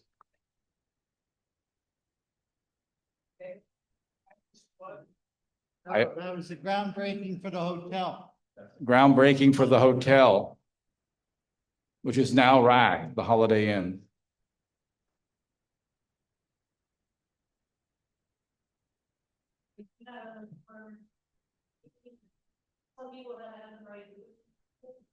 You went up in a plane and Chuck took a lot of aerials. Do you want to just mention things about shooting aerial photography?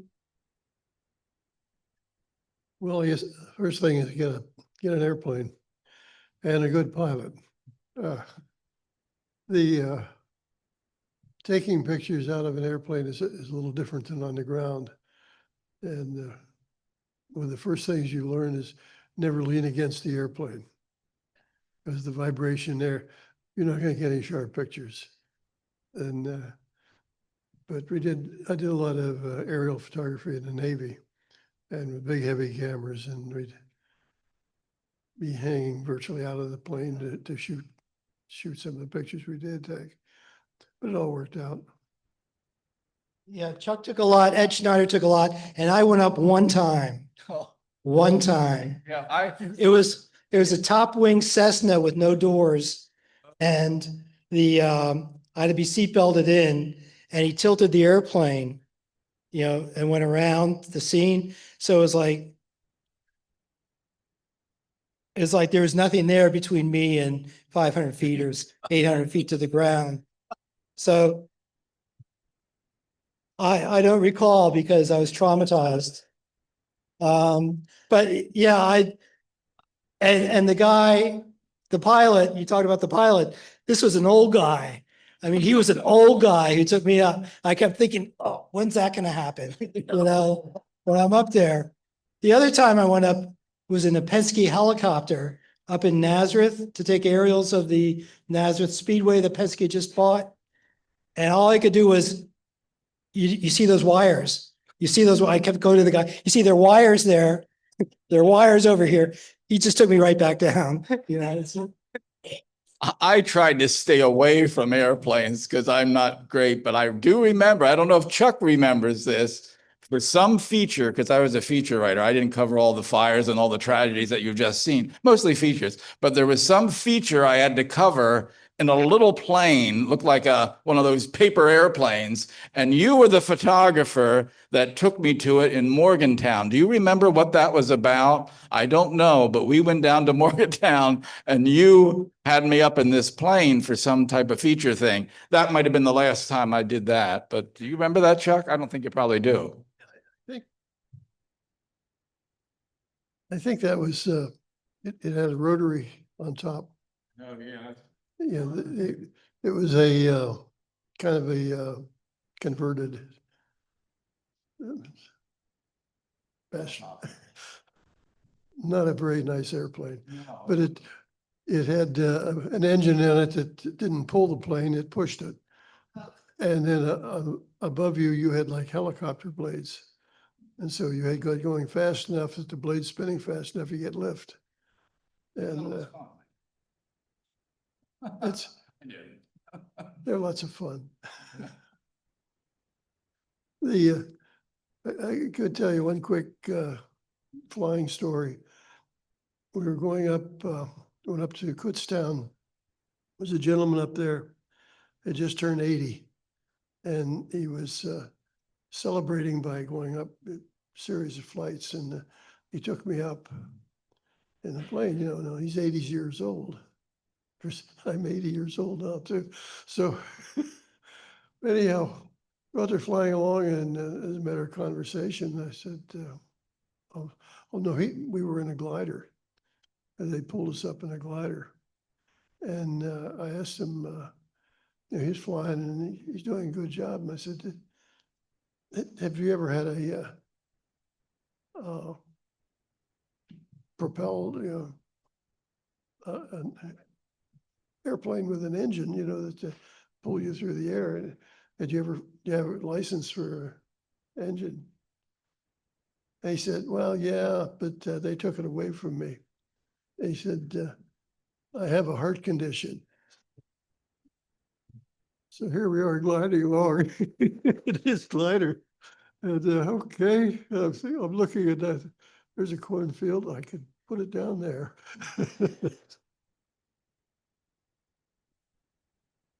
Donnell Marshall, of course.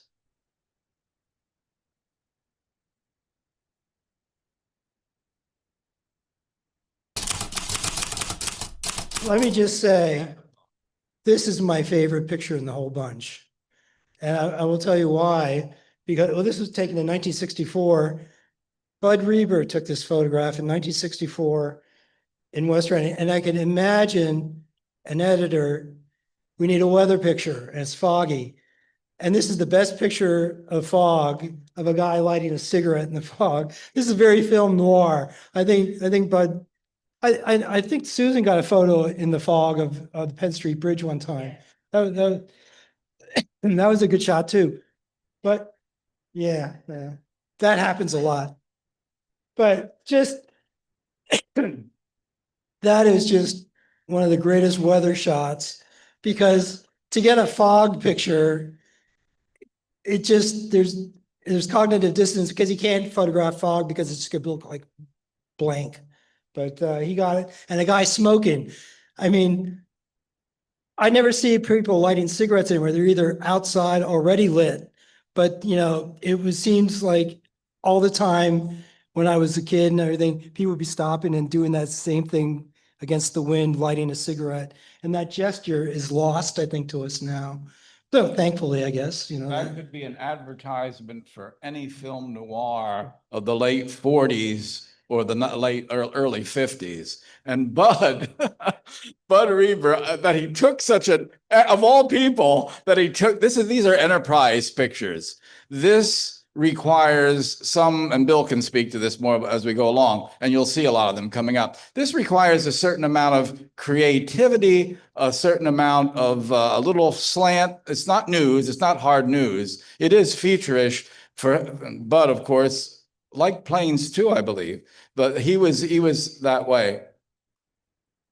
Enterprise is feature photography, mainly. standalone or feature photography, usually. The paper had to have pictures often to anchor a page. The Times did this all the time, particularly. So photographers were tasked with coming up with some type of feature photo that captured the cultural, social, the period of in Reading. And if it was a good picture, and you'll see them, they're all going to come down here. And I love this part of the photography. This speaks to the creativity, I think, of the photographer under pressure. Because as Bill is saying, I need a weather shot. I need this shot. News people, give me something. But yet the photographer had to go out and get something unique and something different. And this is where I really admire the photographers who did that, whether it was with animals, dogs, nature, something like this. They had to really put it up. A fire is a fire is a fire. No offense, Bill. An accident is an accident. That's there. You go out. If you're there on time, you get the picture. But for feature photography, you're going to see some great feature photography from these photographers. I have to applaud them particularly for that. Shut up. Bill, this is a great one. This is a great one. Bill.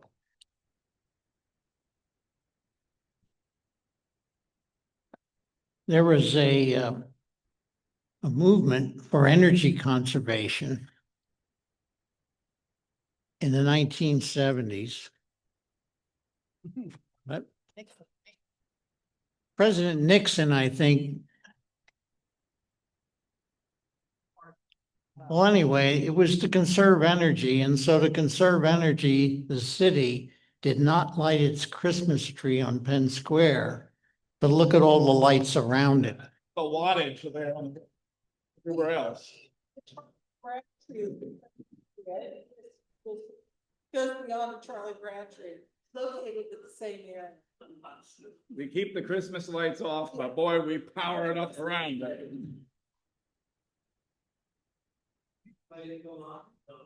Now these are really, this is a throwback.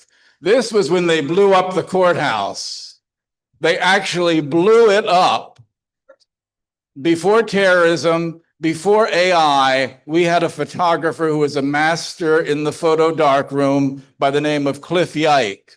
And every April Fool's, there would be a picture on the Reading Eagle front page, big placement of something that happened.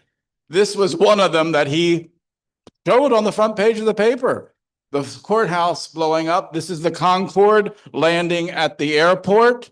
You know, and the interesting thing about these pictures, we all, in journalism, we all had the cover of its being April Fools. But those people who were gullible, who didn't know what was going on, picked up their paper, and guess what? They thought the Concorde was landing at the Reading airport. We would at Eagle, different papers then, and Tom here, my husband was traumatized, but we were Eagle guys. And we'll just grab this. We would be there in the morning. Of course, the Times was a morning paper, they worked nights, but we all shared the same phone number, despite being competitive newspapers. So we would get the calls, all of us on the Eagle side, people like screaming at us. Well, I heard the sonic boom. Did it leave again? You did. You must have been maybe at the Rendezvous Bar or something at 2 o'clock. But you know, they would swear that they heard the sonic boom. People be rushing out to see the Yeah, Concorde. or with some of the subsequent ones, you'll see one on the river going out to see these improbable situations. And most people would be okay with it, but you had a few people. Bruce, you probably answered some. Oh phones. yeah, we had answer call. People that were gullible and upset because these were front page. Yes, the question back here. Well, I'll say this. It was the Reading Times, but this is an interesting point philosophically, because in my mind, I came here to Reading. And I came from the Pocono Mountains, and I worked for a Dow Jones paper, not a tab, but a paper up there in the Pocono Record. And this was in the 70s. I think this was somewhat passé in a lot of papers and would be a no-no because of just what we're talking about. On a mid-sized small city paper to run a big picture like this, even under the cover of April Fools, this is early AI. This is early AI, people. And for a paper to do this would be considered a little old school. I think this was done fairly commonly in the 40s, in the 30s, maybe in the 50s in smaller papers because you were the hometown paper. I'm just guessing there. But as we got into the 70s and early 80s to do this in a size of a city of Reading and a city, that's a little throwback. That's 1980. And I'm thinking, you know, for our sensibilities today, and even then in some cases, you'd never do this. This undermines your credibility. We were allowed to do it because we had the color of a cover of April Fools. The Times did it. Well, we were all owned by the same paper and people loved it. But I'll say ethically and, you know, but look what has been wrought with AI and technology now. I just was listening to NPR today. They labeled something as AI slop. Are you familiar with AI slop? What that is? Heather, you would know what that is. Well, that the platforms are now being inundated with AI slop. What is it? What is it? You know, Bill. I worked with Cliff Ike for a little bit, but Chuck Gardner worked with Cliff a long time. Okay, the airplane thing has a couple stories behind it. When it was Cliff Ike set it up, you know, the landing of the Concorde, and it ran in the paper, and everyone kind of knew what it was, except that some didn't. They ended up having the state police at the airport directing traffic, and there was a pilot for Suburban Airlines who was had a route from Reading to Allentown to New York. Anyhow, he had a girlfriend up in Allentown. So he ran into, when he made a stop there, he ran into the terminal with a copy of the paper, and she wasn't there on the desk. So he left the paper and went back and flew on to New York. And then on the way back, he stopped in to see her. And she says, "Oh, you brought the paper." And she said, "It's great." She'd already rented 3 cars for people to drive down to see it. Yeah, what that points to is we have what we call exchange newspapers. So Reading, we got the Allentown Call, we got the Lancaster paper, we got Harrisburg, we got papers from all over the Eastern Pennsylvania. So they would see these pictures somehow, some way, and they would take them seriously, you see. So people would, so that's an interesting, who raised that? Lisa, did you raise that? That's that, Heather. Yeah, that's sort of a interesting throwback of what was acceptable, what was not. And now, ironically, with the social media, hey, the doors are open and anything's possible, right? So that's interesting. That's the tanker coming up the Schuylkill River. This is during the oil embargo years. The oil embargo, tanker coming up to Reading. This one is a photograph by Dick Patrick.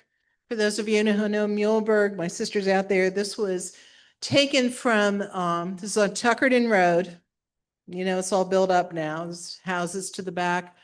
But what's interesting about this photo, Dick Patrick took this in the winter of 1971. It was right before I left to go to college. And I remember looking down a lane and seeing a car there, and my mom and I trying to figure out why this guy was taking a picture of our pump. Obviously you can see with the beautiful clouds and the ice and what's left of the corn stalks and the pump and weathered boards. It had all the elements of all the textures in it. Dick actually won it was either a national or state first prize AP award for this picture. But what's interesting about it now, Tuckerton Road is all built up, but you'll never see that in the background again because that's what is behind where that picture was taken. And this was only about 7 months later in October of 71, when the water tower was completed. You see that still, it has Muhlenberg written on it now, but it certainly changed the entire view of, well, Al Paris wasn't there, but it changed the entire view of, look from Tuckerton looking to the west. And what's also interesting about that particular site, just beyond that, was a major airplane crash in the late 40s of one of the Howard Hughes Constellation kind of planes. If you saw the movie The Aviator, it was referred to in that. And it was an airplane that was approaching the airport, which is right across the river there. And it made national news. And I know our uncle helped retrieve the folks, both the people out who were alive, still alive, but those who had passed. But again, that was also the site of that particular airplane crash. Houses all around it now, it's all developed, but. In the same vein, I had mentioned this to Bill, I believe, Broadcasting Square. Across from Broadcasting Square, they basically, they're going to create Broadcasting District. You're familiar with that? They took down all the trees and everything, and that's going to go up. And I thought, and I never took a picture, I never called you, but there was a cornfield in that area that was leased by a farmer. I think the Reading Hospital owned it originally, the land there, and then it somehow got to this developer. But it was I'll say, one of the last pictures a couple of years ago that you could take from that Wawa, a cornfield, and see the skyline of Reading. You could see the agricultural entity that is Berks County through the corn to the city. Gone with the wind, no more. I can't think of any other site around the city. I mean, I think if you come over the 9 Mile Hill into Shillington, and then even the Museum Road, you can see the city, But this was really neat because it was the cornfield. It was a cornfield. So if you took that cornfield, you could see the skyline of the city, the courthouse and whatever. So Donna's picture is similar to that, going from rural to urban and the loss of the land, so to speak. So yeah, that's a good enterprise shot. This is another, Al Paris. Who remembers Al Paris?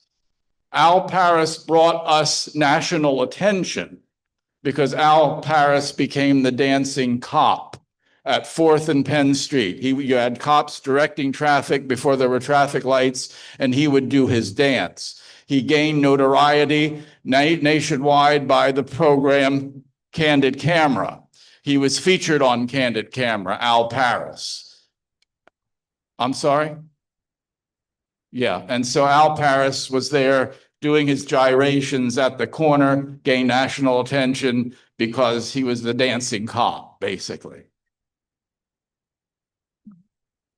Yeah. Could he dance, Bill? Oh, he's very good at it. Very good. On the street. Yep.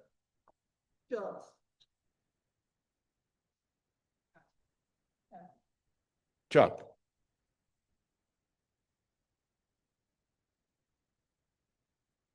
Well, I looked up and I thought, gee, that picture's familiar. Now, this was at the air show, and I think this was the English squadron that I'm trying to think what they called them, but they were very good flying formation and doing various maneuvers, much like the Blue Angels or the Thunderbirds do. But this was in the English group. And I did run into a sidelight on this. Out at the airport, we were out on the field, and some of the pilots from different groups were there. And they were talking about odds and ends. And I said, well, I hope the weather holds out. And they said they had hail. Just west of us, the day before. And this guy looked at me, he says, hail? You have hail here? Well, they had these new Air Force trainers and very thin-winged. He says, "Oh, we got to get these planes under cover." He said, "If it hails on them, it'll dimple their wings." And the Canadian guy was standing there, and he says, "Well, if you have to go to war, I bloody well hope it's a good day."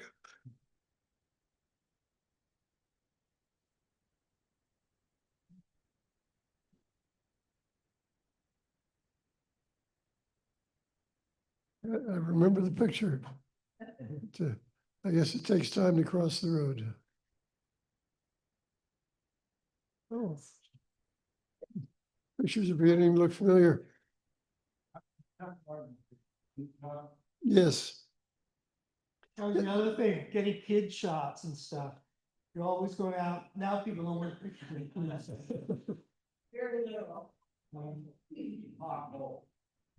Oh, yes. Look, we get a little crass sometimes. After a while, what do you do with a pothole? So you had to do something to catch people's attention.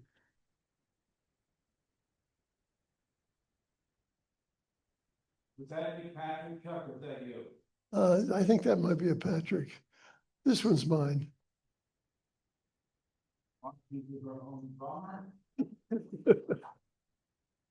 Nobody tells me what to do.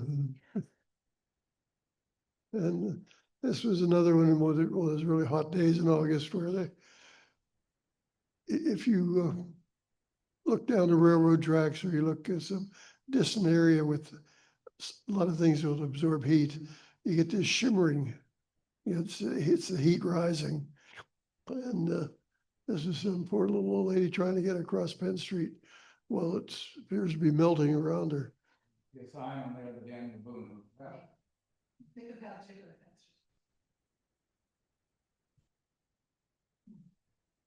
And just a little warm up out at the fairgrounds.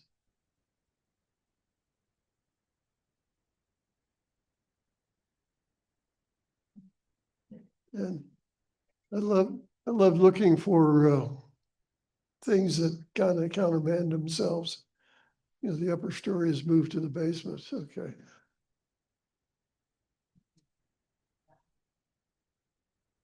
And coaches get excited too.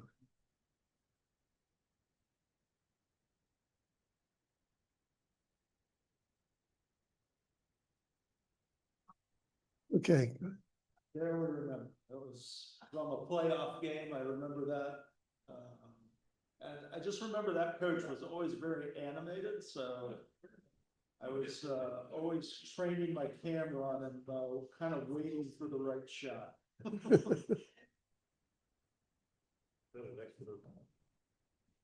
it was. Dan Boone was there.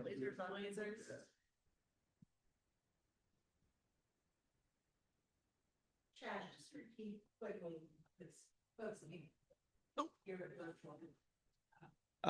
Yeah, I just remember that this coach was always very animated, so I was always pointing the lens toward him. I believe this was a district game possibly, but I just remember him getting crazy toward the end of this game. And if I remember correctly, there was just a call that was a little questionable that he had a problem with.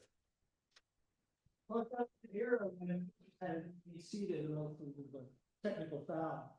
Do we know who took this picture? Chad? That was just shot from the top of the Eagle building, actually. Lightning storm came up and it was just good timing.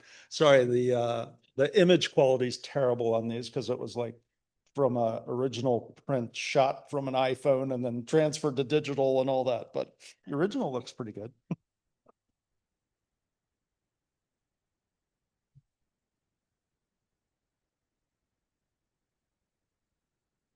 This shows you the younger generation still do it. This was actually my favorite photo, I think, that I ever shot was, this was in the West Reading pool. And I was new into scuba diving and had some underwater camera equipment and hung out in the bottom of the deep dive area and was just kind of shooting pictures, and I loved this shot. That's Danielle. Danya, did you take this one too? Yeah. Sorry. It's the Chad show. The only one from that era. I know, right? Yeah, just Danielle. It was, I'll tell you an interesting side story about this though. So I also went to his home one time, prior to him being picked up. What was it? Yukon? Was it Yukon that, yeah. Um, and I remember they lived in a very poor, part of Reading. But when I walked through the door, I noticed that they had an enormous television set that back in the day probably would have cost thousands and thousands of dollars. That was like a projector TV that did not belong there. So some booster, I think, was perhaps sweetening the pot for him. And this was after the big tornado that we had. Anybody remember the year on that? 90, 98? Yeah, this is the one that went through Lyons. And I just found this little boy like picking up the pieces. I think this was in Lyons. That's a good shot. Is that Natalie? That's you, isn't it? That's Natalie. Oh, that's Natalie? I would have ran away crying. Yeah, I took this picture after this man found out he had lost his dog to a fire. It was really devastating, and I got his name because I felt that was important so that he knew he was being photographed.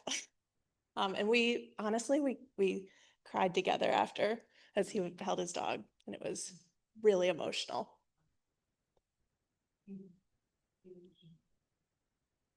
That's also mine. The Pope came to Philly and I got to photograph it.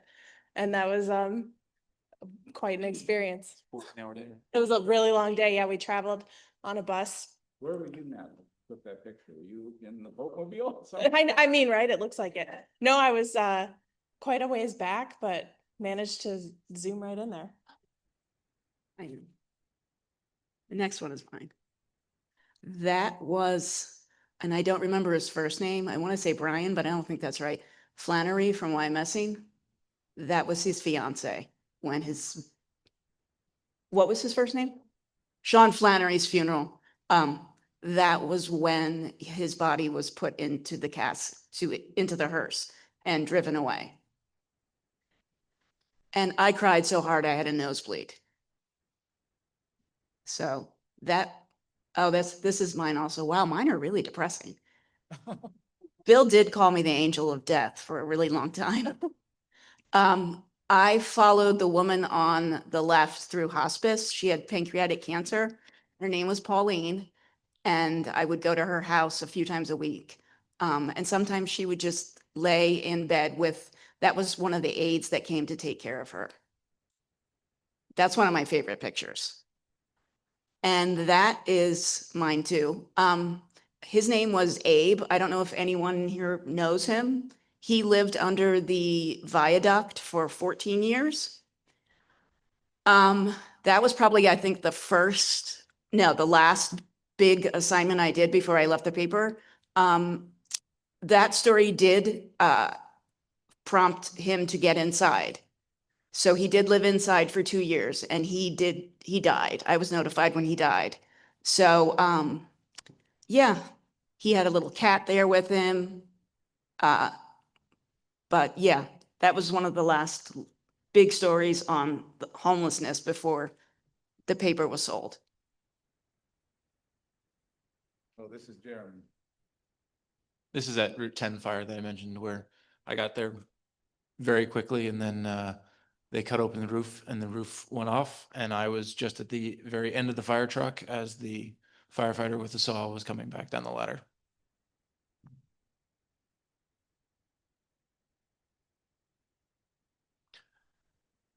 When Bill was mentioning access before, in the city, we had a little more leeway. The police knew us a little bit more, especially working at night. You saw the same crews. This was right by the river down below Rack where everyone likes to swim, even though they're not supposed to. And there was a man that was reportedly missing, and the police were out, the scuba team was out, and I somehow ended up on the beach. And we were sitting there for half an hour. They were scanning the lights back and forth. And then I was like, hey, can you turn the light back to that rock over there on the left? And the man sat up. He was sitting in the middle of the river, hunched over with his back to the side of the river. And they walked out and got him. And he was a little out of it. The temperature of the water dropped considerably. I think it was September. But yeah, they got him out. And this was one of the other things that we unfortunately had to see sometimes, where kids were being taken away from the scene. Again, where it was getting there early enough to see the aftermath.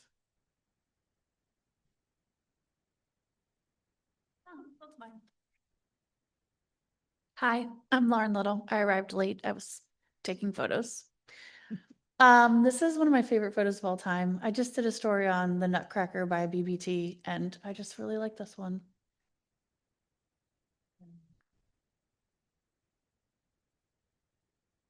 This is kind of goes back to the access thing. I was actually at Penn State Berks and I heard this crash happen. And so I was leaving Penn State Berks at the time. So I just drove across to see what had happened, because you heard just multiple collisions. I got there before anybody else. And as I was standing on the side of the road, I saw the guy get out of this tractor trailer. This was an accident right by the Broadcasting Road exit, right where they're going to build that Whole Foods, that farmer's field. And that trail in the corn was there for like multiple years too. You could still see where it happened. The tractor trailer, no one actually got, I don't know, I think maybe people got hurt, but no one died. This tractor trailer, and to avoid colliding with the other cars, literally went down that slope and through the cornfield. And by the time I got there, they were walking back like this had just happened. So it was wild. And then this is occasionally we would do stories where we kind of found something and we wanted to concentrate, like Susan was talking on a subject. And I was at an event once and I saw this little tiny girl, they were planting trees. She had a little tiny shovel. And so I talked to her parents, and she was a twin. She had a very rare disease. Her name's Gail. And so we did a story on her, and I still run into her parents from now and again. One of the things about working at the paper was I wasn't from here, but I think all of us now know so many people in Berks County. There's so many things that, like, as I drive around, I was like, I was at that house once because of whatever. We have such a wide knowledge of things. And also, sorry for these other guys that are weenies about flying in planes. I have flown in a lot of planes. I was not belted in, and I was hanging out the side of one once. And I always said yes to those things because those were experiences that you couldn't get anywhere else. And I do still freelance and I do still do weird stuff, but I'm glad that I did all the stuff I did when I worked at the Eagle. It was a one of a kind experience. Who's this? Is that Harriet? Okay, I hate to admit this, but the first 42 years of my career, I was with Berksmont newspapers in Boyertown. The last 8 were at the Eagle. This kind of describes what I've become at scenes like this. You can see everybody's distraught, even the firefighter. Grandma there was babysitting a grandson, got hit by a car.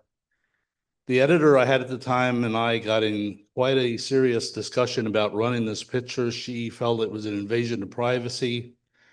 I was sent out to get a news story, and it never ran.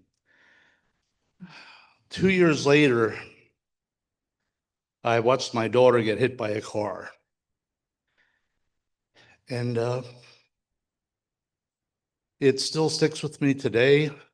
If one of these guys would have showed up that night with camera gear, I think we would have had a major confrontation. But that kind of described my news side of things.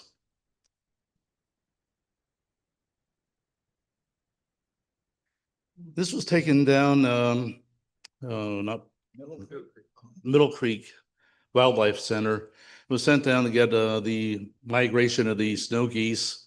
And it was a very inactive day, but the photographer standing there, the way I was, waiting for something to happen, happened to be in the foreground, and it kind of centered my picture with some snow geese in the background.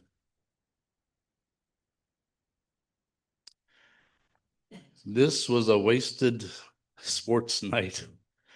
I waited basically a half of the game waiting to get that sunset and balance it out with the foreground with the players. And by the time that happened, they were on the opposite end of the field, and but he was ready to make his pass, and that was the picture.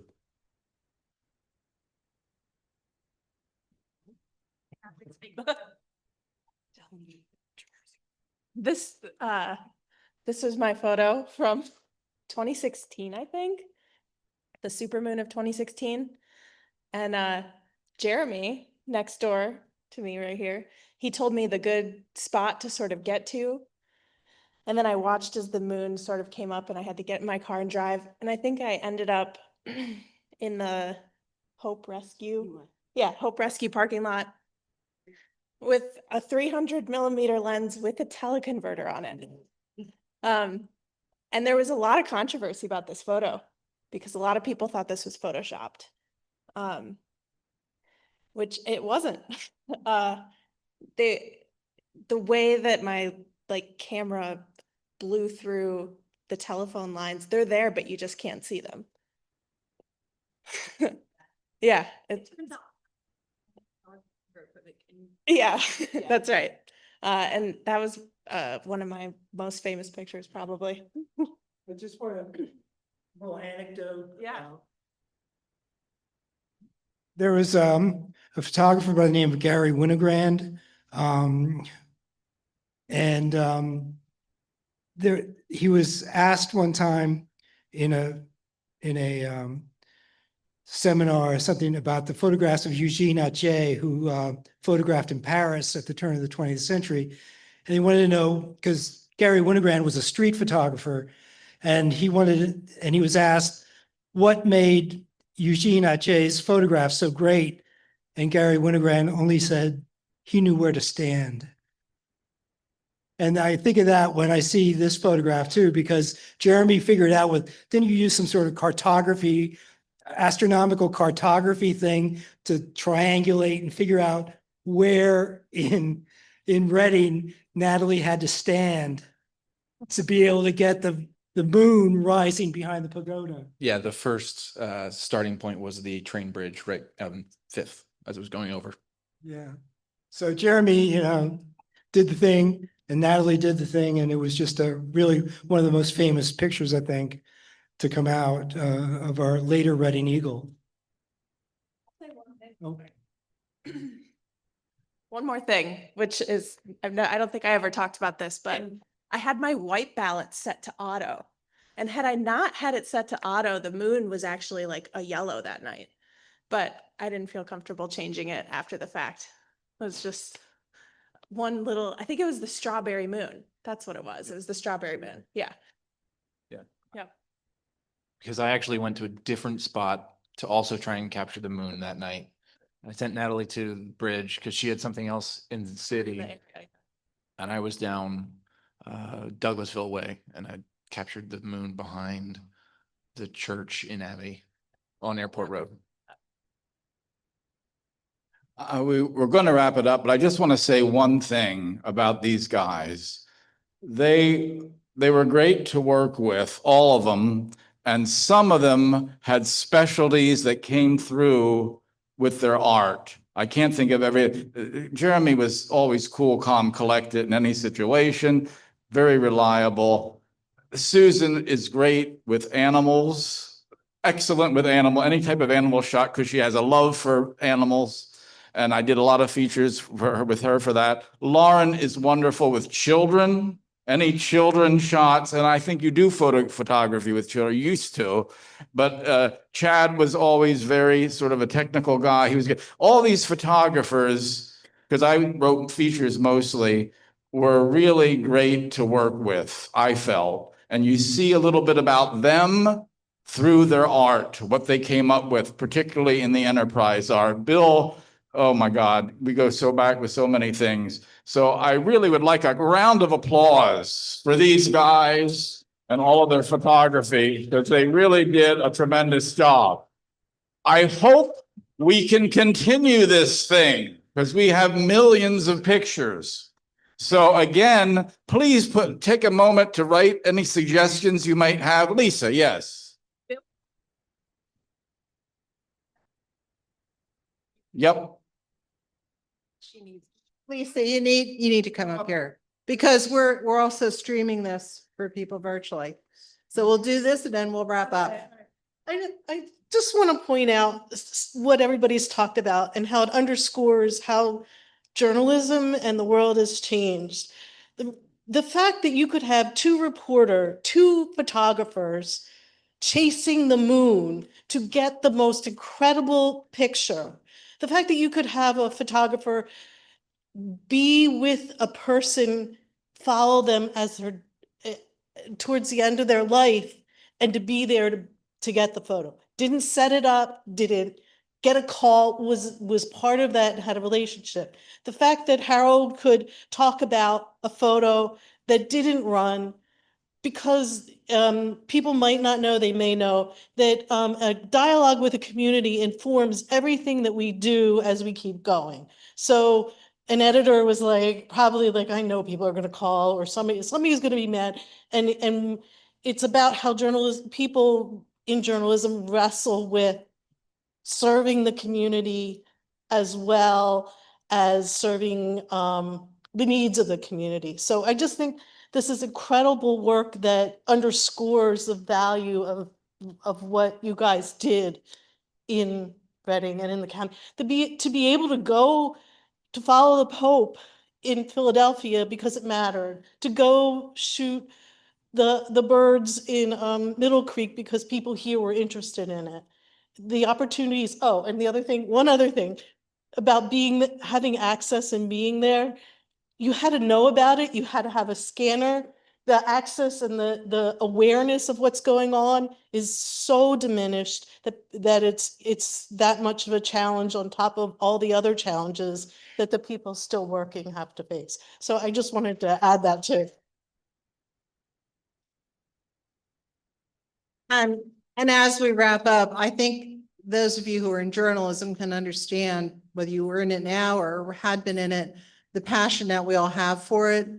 We all have a million stories. I could give you 100 probably from my days at the Eagle, which were 23 years there, and folks have beyond that. But we would go out in a story, and most of the time we had to fill out a photo slip. We'd go through the photo editor.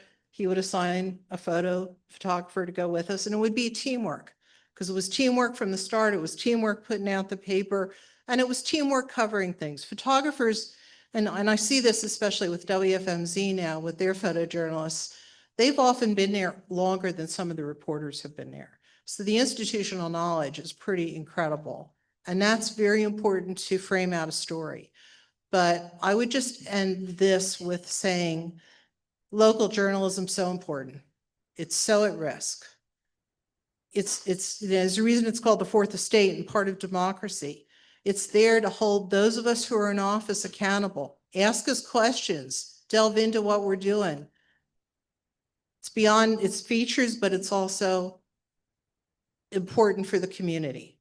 You got to know what's going on, because if you don't know what's going on, who knows what's happening with your resources, with the world around you. Local journalism, to me, is the heartbeat, really, of this country.